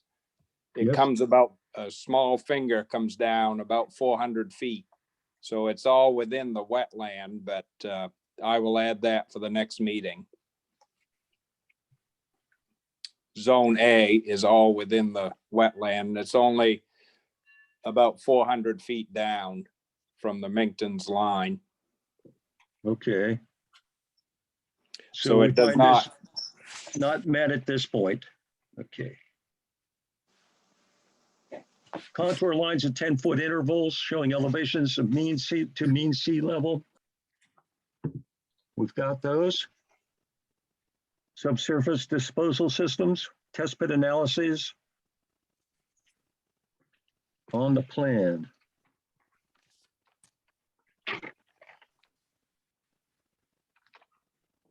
It's a test pit on lot 9, as well as lot 10. but- Mark, Yes, we go back, we have 20-foot intervals.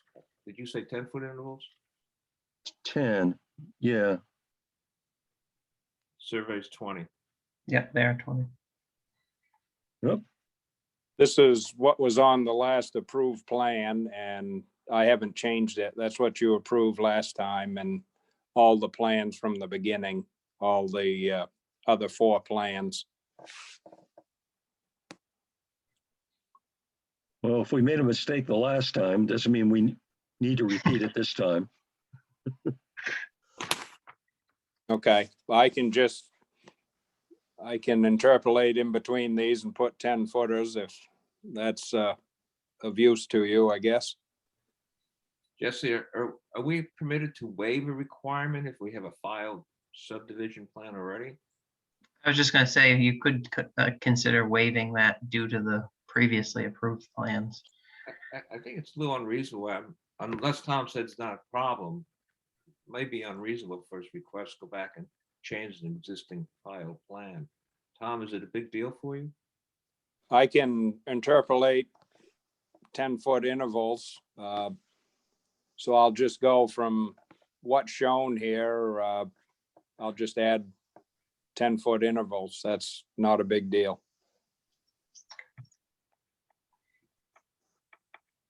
Okay, thank you. So Jeff, if I understand you, you're okay, you think that he should add them since it's not really a problem. Yeah, I wanted to waive it, but since the applicant said he can interpolate and put it in, I don't see any harm. You know, if he had to go back and resurvey and put them all in, I think we should talk about it. So Yeah, if he can interpolate from his notes already in his office and is willing to do it, then we'll get it done. bless you. These are Thank you. taken from the USGS topographic map, so Okay. it is not surveyed on the ground, which is the general rule when people add these contours to subdivision plans. Okay. Move on then. He's going to add those. We were on, I believe, the test pit analyses.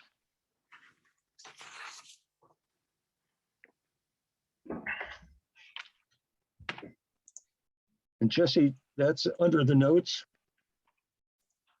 You'll see on the plan, there's a TP10 on lot 9, just south of Oh, I the see right wetland. now. Yeah, I see it now. Okay, TP10.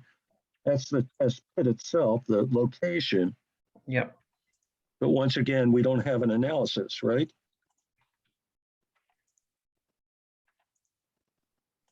These should be in your records. These are some of the original test pits submitted in the older plans. They're not new. They're not new, but we do have them. Yep. Okay. Looks like there's 2 on the property, 3 on the property. Yeah, there's 12, TP12 too. Yep, 8 and 9 are the northern 8, part of 9. 10. Well, if we have that information, I think it's fine then. Yep. Okay. Centralized or shared subsurface sewage disposal system, not applicable because nothing's proposed at this point.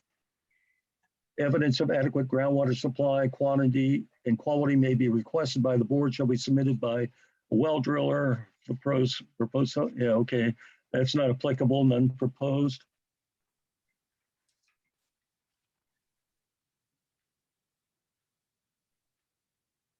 Just had that marked as a wave. Wait, yeah, wait a minute, yeah, not required due to merging 1.2 acres of the existing lot, no development proposed.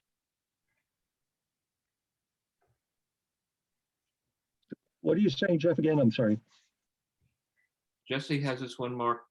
as Waived, yeah, yeah.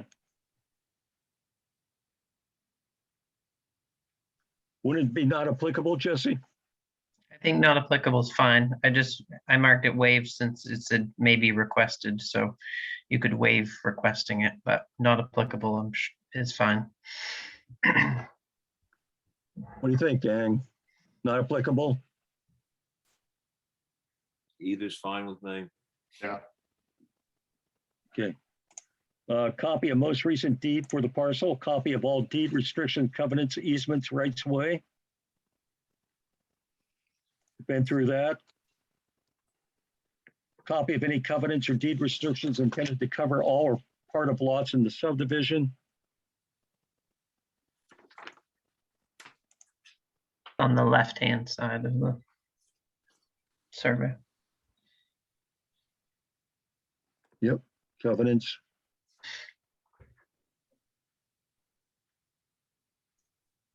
It's interesting. We asked for that, but we can't enforce them. Well, we ask if they exist, yes. But we can't do anything about it.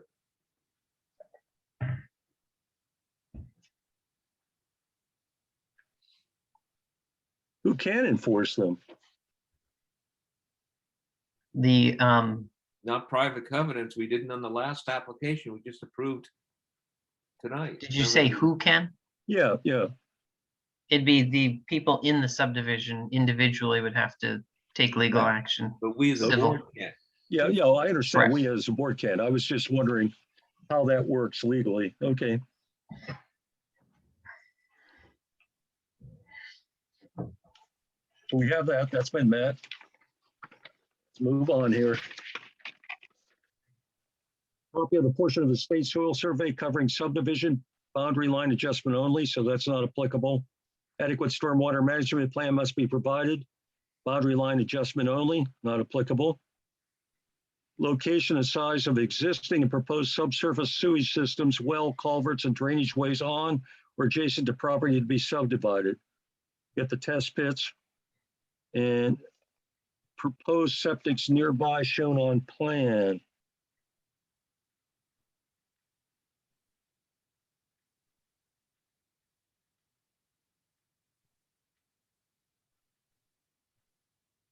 It's on the Eaton lot. Oh, only on Eaton. What, aren't they living there or must not be proposed anymore, huh? Correct. Okay. A determination must be made whenever a subdivision is situated in whole or part of it 250 feet of any wetland, great pond, or river or within their watershed that the proposed subdivision will adversely affect the quality or unreasonably affect the shoreline of that water body. Wetlands are depicted on the plan. Shifting the lot line should not adversely affect use. Any comments, discussion there, board members?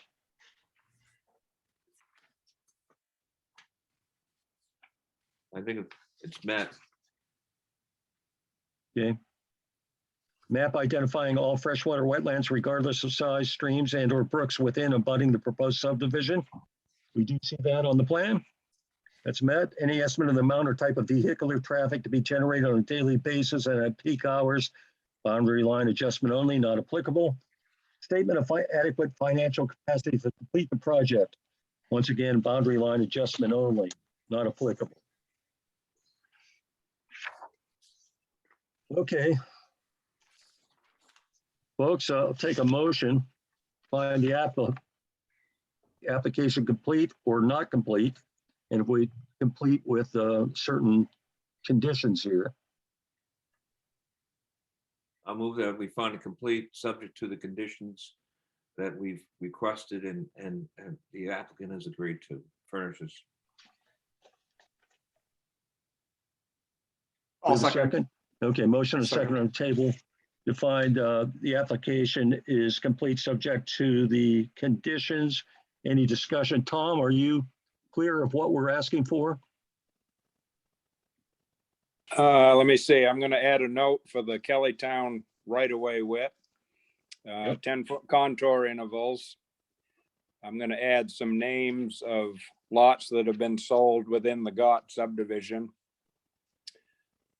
I'm gonna have McEnroe Enterprises LLC written down in to be conveyed to that 100-foot strip rather than just McEnroe, McEnroe Enterprises LLC. And I've added the flood zone. Okay. There And- was pins More on the butters. new line, Yeah, pins. Yeah, pins. Pins and then and, I'll update the abutter list. yeah, Jesse will Yes, update the butter list, yeah. Okay, Okay. any other discussion? Hearing none, I'll call for a vote. Jeff, Aye. Lawson, Yes. Brett, Yes. myself, yes. Okay. Okay, we need to schedule public hearings for both of these. Jesse has suggested December 14th, 6 p.m. You folks like that? Is that our next meeting?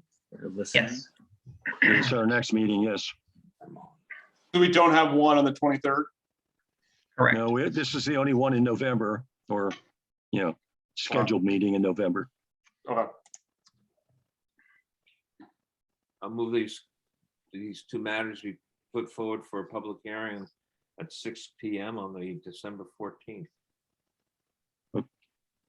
And do we know if we want to do that by Zoom or? That's what I was just gonna ask. I guess I would just, for the safety's sake, just say, let's go with Zoom and. Considering schools are shutting down all over, I think that's a wise idea. We don't know what's gonna be happening, so. Right. Okay, I Zoom at 6 o'clock.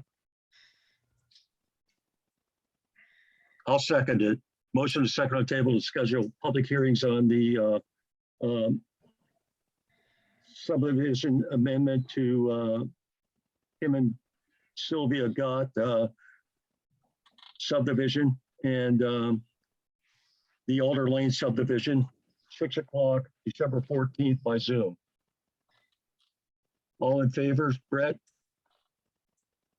Yes. Lawson, Yes. Jeff, Yes. myself, yes. Okay, got that out of the way.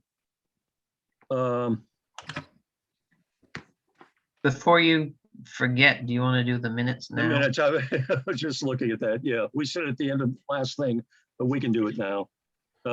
Brett, since you and Lawson and I were the only ones here for some of the minutes, or the only ones voting on during those meetings, we waited until you showed up to approve the minutes or not. And I think we should go through them individually. And actually, Jeff was there for the October 26th meeting. So I'll take a Yes. motion for that.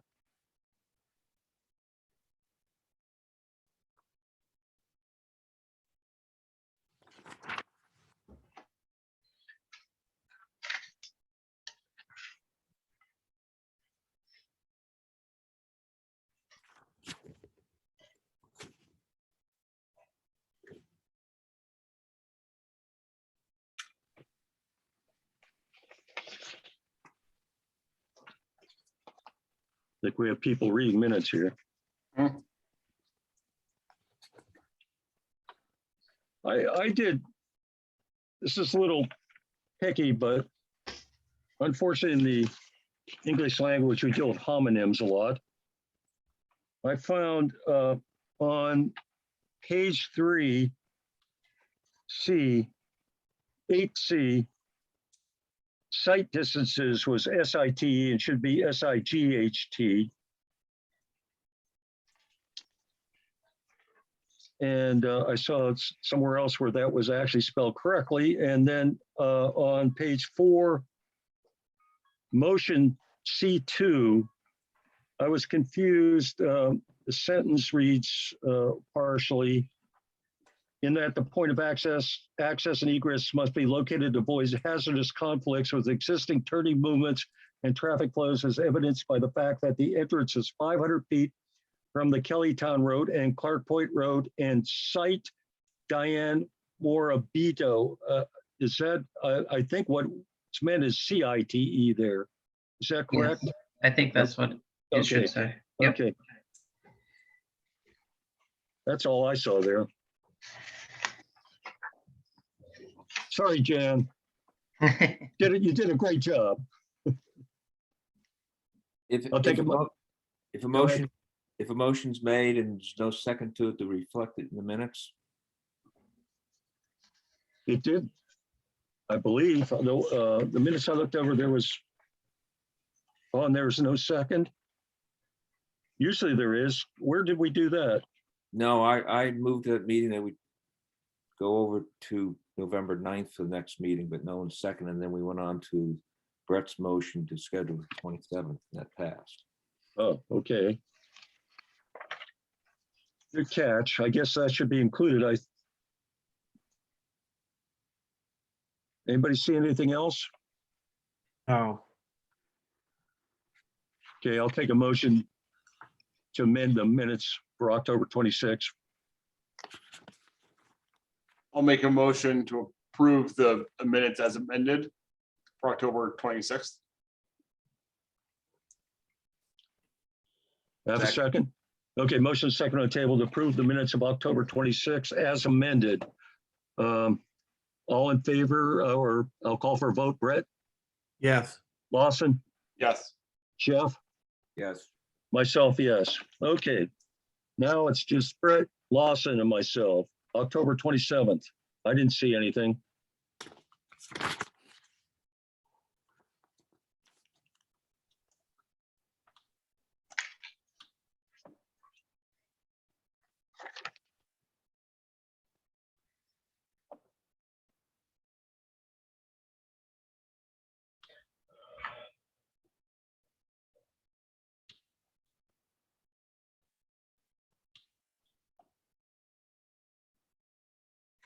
Does this end up sort of becoming, what's the relationship between the minutes and the findings of fact document that we looked at the end of the meeting on the 1st? They're two separate documents. Findings of fact or the findings of fact for the application, and then the minutes are the recorded minutes of the meeting. They're both part of the record. Yeah, Yeah. they're both part of the record. I mean, I think the minutes look good. I just wondering if, like, do I need to be looking at the findings of fact to make sure that the language is the same? And I guess I'm gonna say no, I don't want to do that level of proofreading, but I didn't compare them line by line myself, but they look to be what we approved. And I don't think it's necessarily necessary. They're identical. I know the attorney had asked in talking about the findings, she said, you know, it depends on, some boards use their minutes as findings. Some boards type them separately. It's best to type them separately. So if you type them separately, those are what's generally used as the findings for the application. If you didn't, then the minutes would be all you had as a record for the findings. But we do them separately.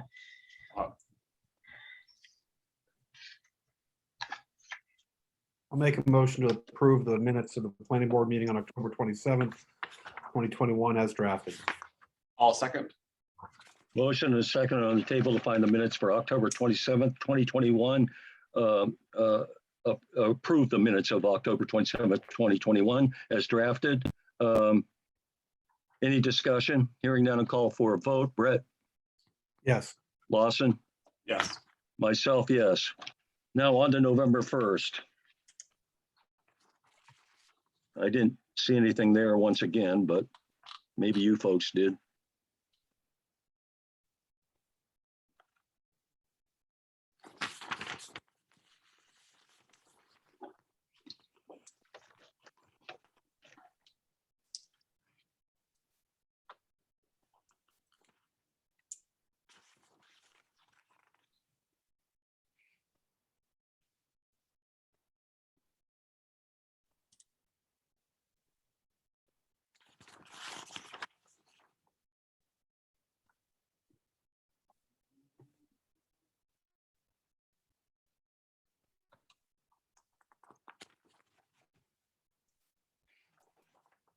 Oh, it looks good to me. I'm just looking down through the conditions again. I was assuming that Jan just copied what we had Yeah, what we put on the, put on the other Decision. copy. Yeah, the Yep. decision itself, yeah. I'll make a motion to approve the planning board minutes of November 1st, 2021 as drafted. I'll second. Motion is second on the table to approve the minutes of November 1st, 2021 as drafted. Call for a vote. Brett, Yes. Lawson, Yes. myself, yes, 3-0. Okay. Okay, Beth, you can come back now. Okay, thank you. You're unrecused. You? Pardon? Me too? Oh, you too. Yeah, it was. Yeah, we didn't recuse you, but I guess we should have. Yeah. Okay, you're back too, Jeff. Okay, want to have a brief discussion. It's getting late about the campground moratorium and the implications. See, there are a lot of people hanging around for that. As you know, the vote was 428 in favor of the moratorium and 215 against. So that was pretty significant margin in my mind. Although the moratorium itself doesn't specifically mention the planning board, it does say period of 180 days to allow the town to complete a review of the current zoning and land use ordinances and to consider whether changes to the town's ordinance or regulations are required to more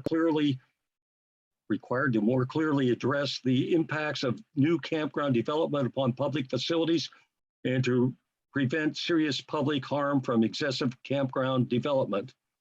So since we're the only board that has anything to do with the zoning, I guess it's in our ballpark here. So I didn't know what folks thought about it or how to proceed. I think one thing, it was suggested by a member of the public today, and Jess and I both agreed that we should schedule a public hearing at some point to get input from folks on how we might change the ordinance to address some of these issues or not, however they want to weigh in.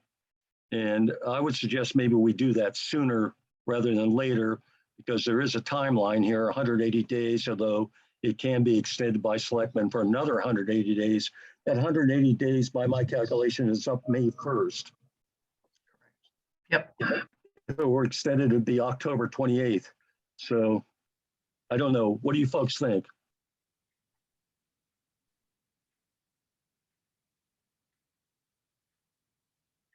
Don't all jump in. Yeah. Well, so one thing that comes to my mind, and we're just thinking this through, it's a week old, and so we're sort of I'm still wrapping my head around it, but is that we've got the comprehensive plan process, which is underway and will continue through the end of next year into the beginning of 2023. And I imagine that that will include many recommendations that will affect our ordinances. And that we may want to do a sort of pretty holistic or multifaceted addressing of our ordinances after we have a revised comprehensive plan. And I'm not sure we need to wait that long to respond to the specific concerns about campgrounds. And we may be able to implement some changes, maybe not wholesale changes. I don't know if we're going to change zoning boundaries or designations, but we might be able to make some smaller changes, maybe as soon as the May town meeting, to be sort of the way we did this year. Right. In order to do that, I think we're basically have to get things done by the end of February for public hearings in early March, I believe. I remember the schedule last year. Is that correct, Jesse? Yeah, that sounds about Approximately. right. Yeah. Yep, approximately. Mhm.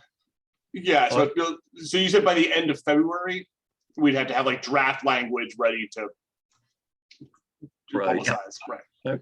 Yeah, for the May town meeting.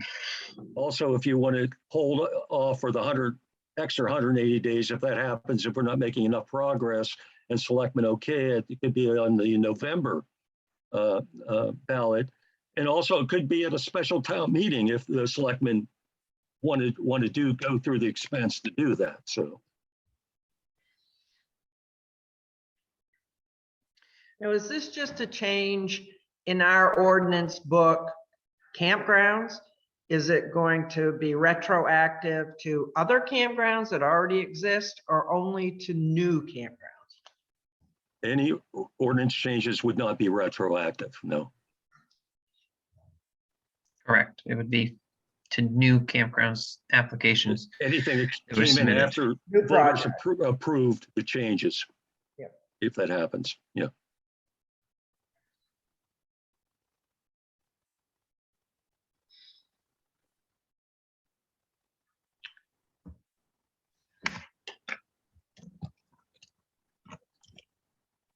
Well, Mark, you make a good point about getting public input, especially since how much public has participated in the last campground go around.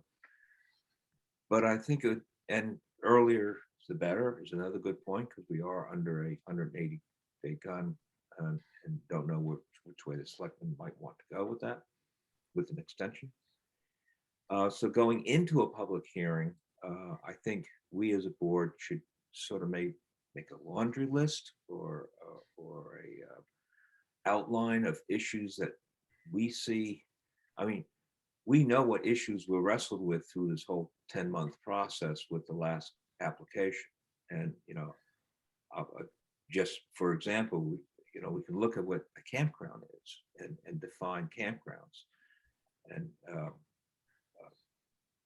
campgrounds are different today the way people look at them than years past. And so we can try to update the definition of a campground and what we think would fit in this town if we want more campgrounds. That's a whole nother issue. We also wrestled with the RB zone issues of light commercial. I don't think it'd be out of sorts to look at when we look at campgrounds and look at our light commercial, whether we want to try to get a handle around. We listened to James Collier talk about light commercial earlier on. Do we want to get a better handle on that in our zoning? Nothing prevents us from doing it. And we've also wrestled with dwellings and cooking dwellings. Do we want to look at dwellings? I mean, the last application wasn't even for campgrounds, for a lodge, but it wasn't even a lodge. Acadia Wilderness Lodge, but then it was a campground, but then it's a glamping ground. There's so much in nomenclature here that I think we need to tighten up language in this area so we can handle all the new things that are coming towards us. And dwelling units, what is a dwelling unit anymore? I mean, cooking and no cooking baths. And then you have all these terms of tents and yurts and huts, shelters and lodgings and houses and cabins and habitats.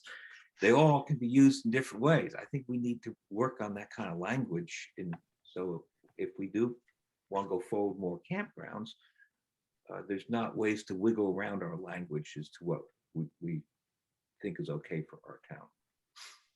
And I think fundamentally, if we're gonna open it up that much, we should look just even at short-term, because really a campground is just a short-term rental.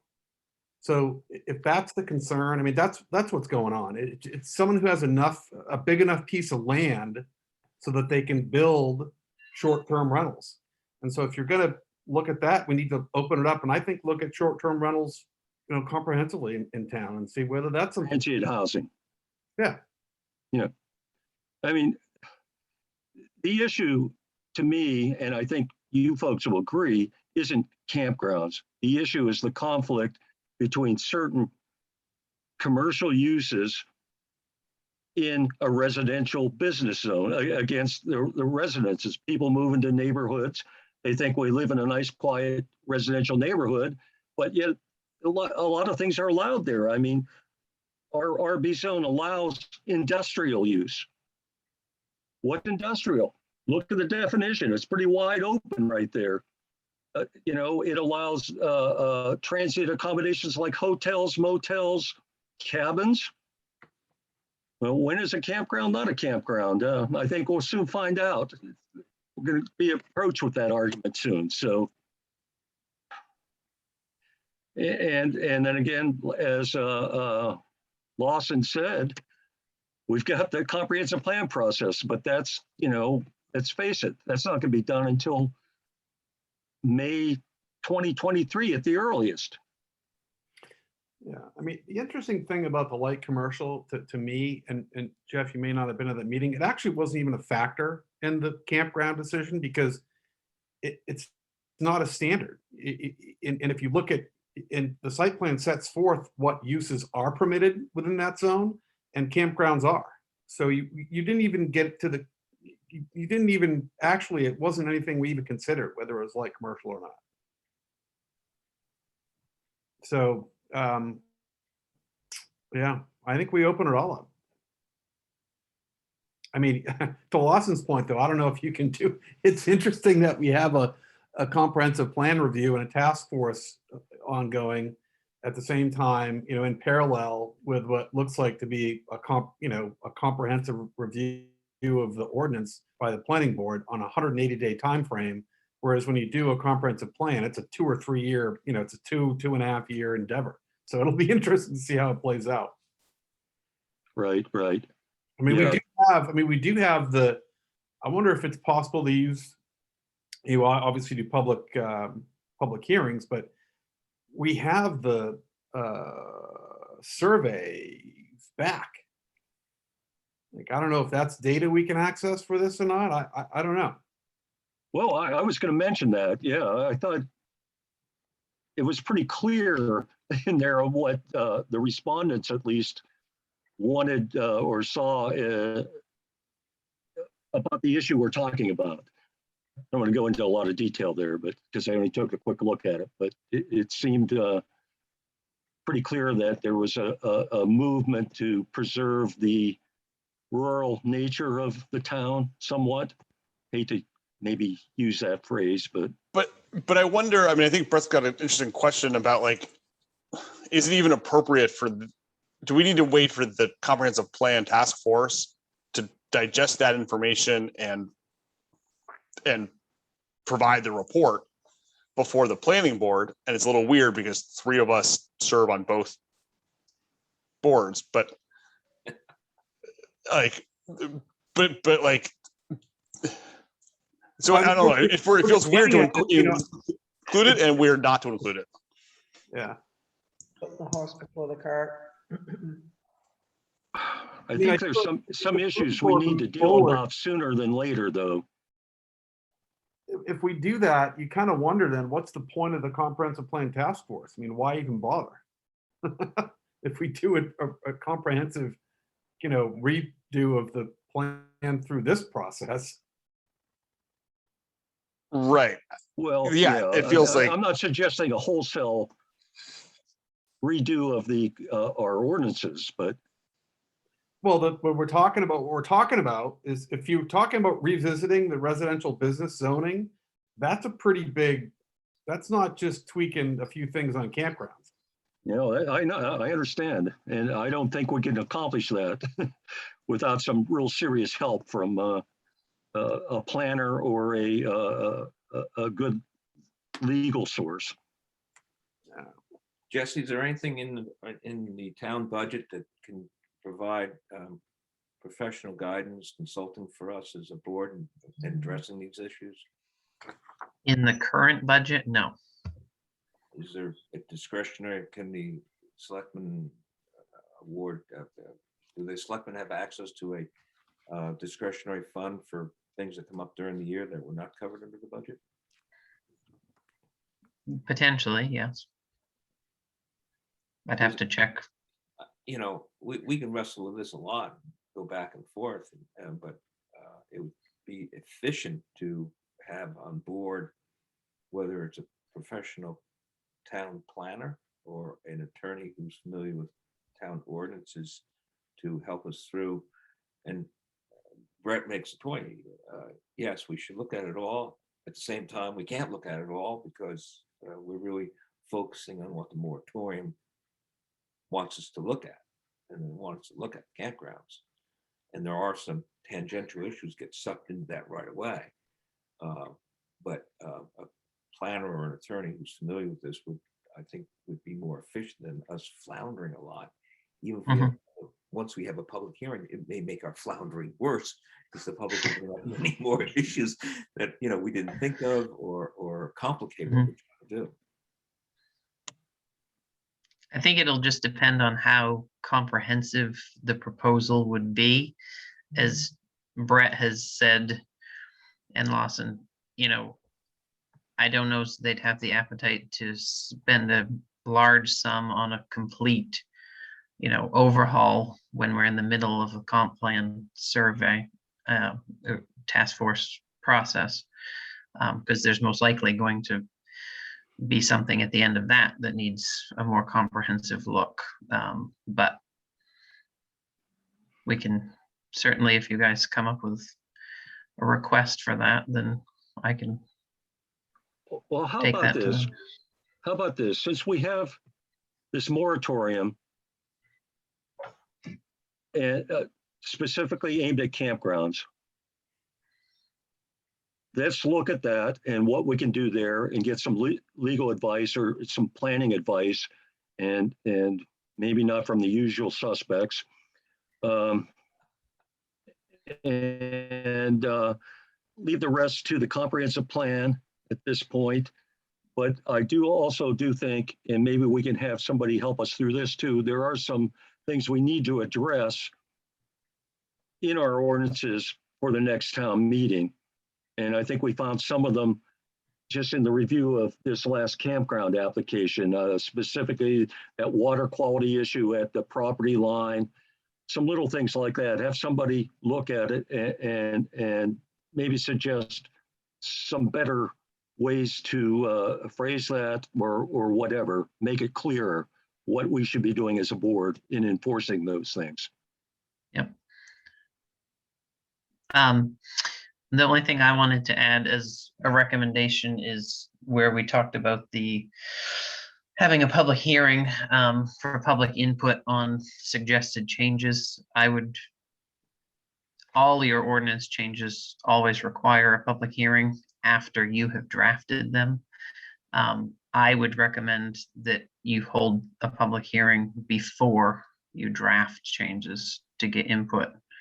And then you'd have to have one after you draft as well. But I'd recommend holding a public hearing for input before creating a draft.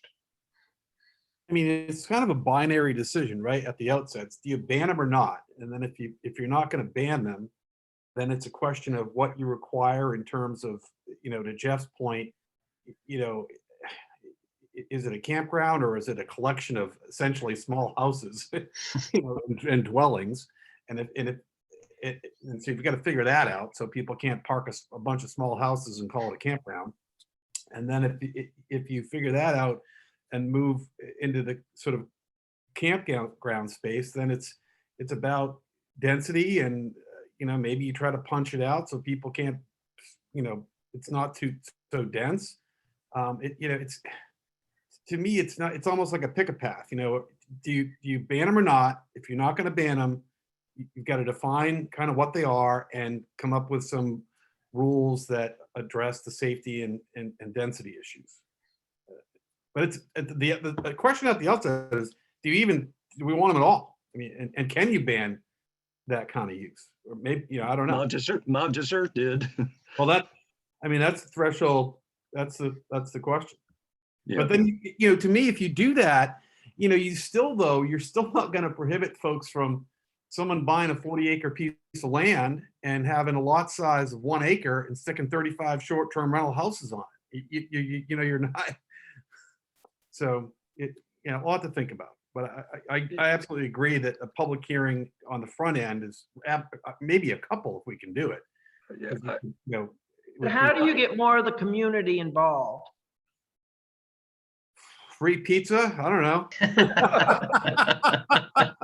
It's like we're hearing one side of Zoom what. pizza. Pizza and beer. Maybe. If you look at how many voted and how many registered voters we have, so how do we get that other half of the residents to give us or the comprehensive committee their opinions instead of staying home and not opening their mouths? That's always the problem, isn't it, Beth? I mean, it's hard. I know you're not going to make everybody happy, but it just seems to me that we should be able to get more information from more of the residents.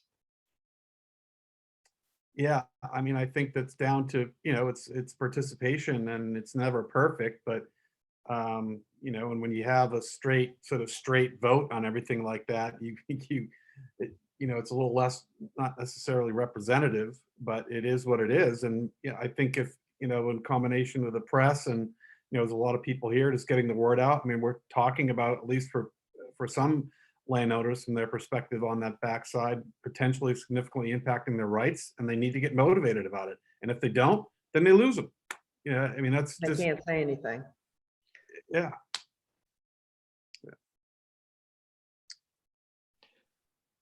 Okay. Anything else? I don't want to go on and on about this. Maybe we should think about setting a little bit time aside at our next meeting to discuss this further. Yeah, and so just think about dates and calendar. We have one meeting in December. Are we meeting on the 28th of December? Well, that's what I was wondering. I was going to go there too. So we have a meeting on the 14th, and then do we go back to twice a month in January? Correct, So we don't have a meeting on the 28th scheduled. correct. Okay. That's probably be a tough day, a couple days after Christmas anyway. People will be away and that sort of thing. The next meeting would be January 11th.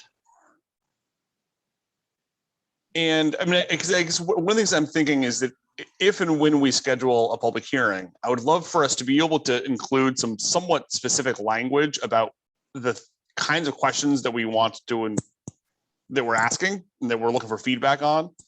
I mean, it's a public hearing, and so the public will say whatever the public wants. But I think that if we could have a little bit of some constraints, it'll end up being more useful to us as we think about what questions are we trying to answer. Not the same one over and over and over and over again. And so maybe if we have a goal of on December 14th, clarifying the agenda, if you will, or the goals of the public hearing. And then I guess, could we then schedule it for January 11th, Jesse? Is that enough time? Yes, That's what I would do too. I would schedule it early next year. Yeah. And then. Sounds good to me. If we can get the select board to be a little generous and provide a plan or an attorney, when would we want that person on board? The interesting thing is we actually have a planner. It's hired for the task force. Yeah. I'm just trying to think. I'm not sure we would need. need the attorney for a public hearing. You're correct. We probably don't need but it would be nice if we as a board had some structure Mhm. before we pin ourselves out there to have darts thrown at us at a public hearing. I think we need to, have some direction ourselves An before. outline. Yeah, that's what Lawson was talking about, right? Some kind of a outline. I think you would try to identify maybe some threshold questions for just in areas of discussion, and then have an other section at the end. But try to get, and again, I think the initial question is, it's fairly binary. Do you think we ought to have campgrounds or not? And then that's one discussion point. And then, and it, as we all know too, the way you sort of sort of position these questions can have an influence on what you get for responses. It's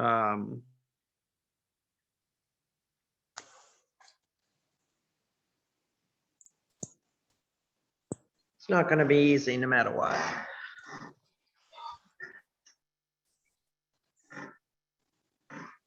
Okay, let's set some time, put it on the agenda for our December 14th meeting to discuss this further. And if everybody wants to think about, how's this sound? I'm throwing it out here.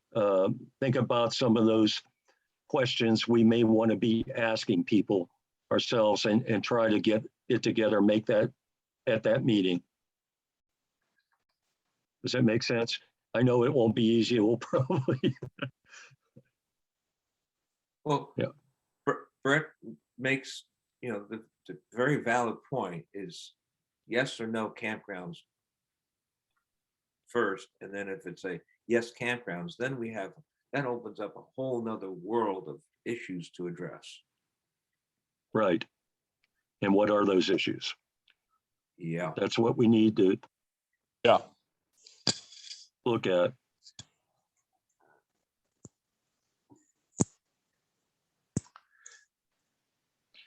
And that's, I like your suggestion, Mark, about spending some thinking about it for the next few weeks. December 14th, we all come together again and try to formulate, I don't know, the structure for the public hearing. Bring our own outline of what we feel. Yeah. just a few general ideas. Yeah. Yep. Okay, are we all set with that, or do you want to discuss this further? Okay, we lost Brett. He just dropped off, which I don't know if I got my computer got shut down. Oh, he's back. It's yeah. There he is. What happened, Brett? I don't know. I'm in a hotel somewhere in Hartford. I don't know. I thought your background was a little different than usual. Yeah. Yeah. Okay. So did you hear what Lawson just said? I heard him say, I think he's back. Oh, okay. Basically, put on your thinking cap. That's what the rest of us are going to do. And at our next meeting on the agenda, we'll discuss this further and maybe come up with a couple concrete suggestions on how to proceed. Yeah. That sounds like what you said, Lawson. Exactly. Nailed it. Yeah. Okay.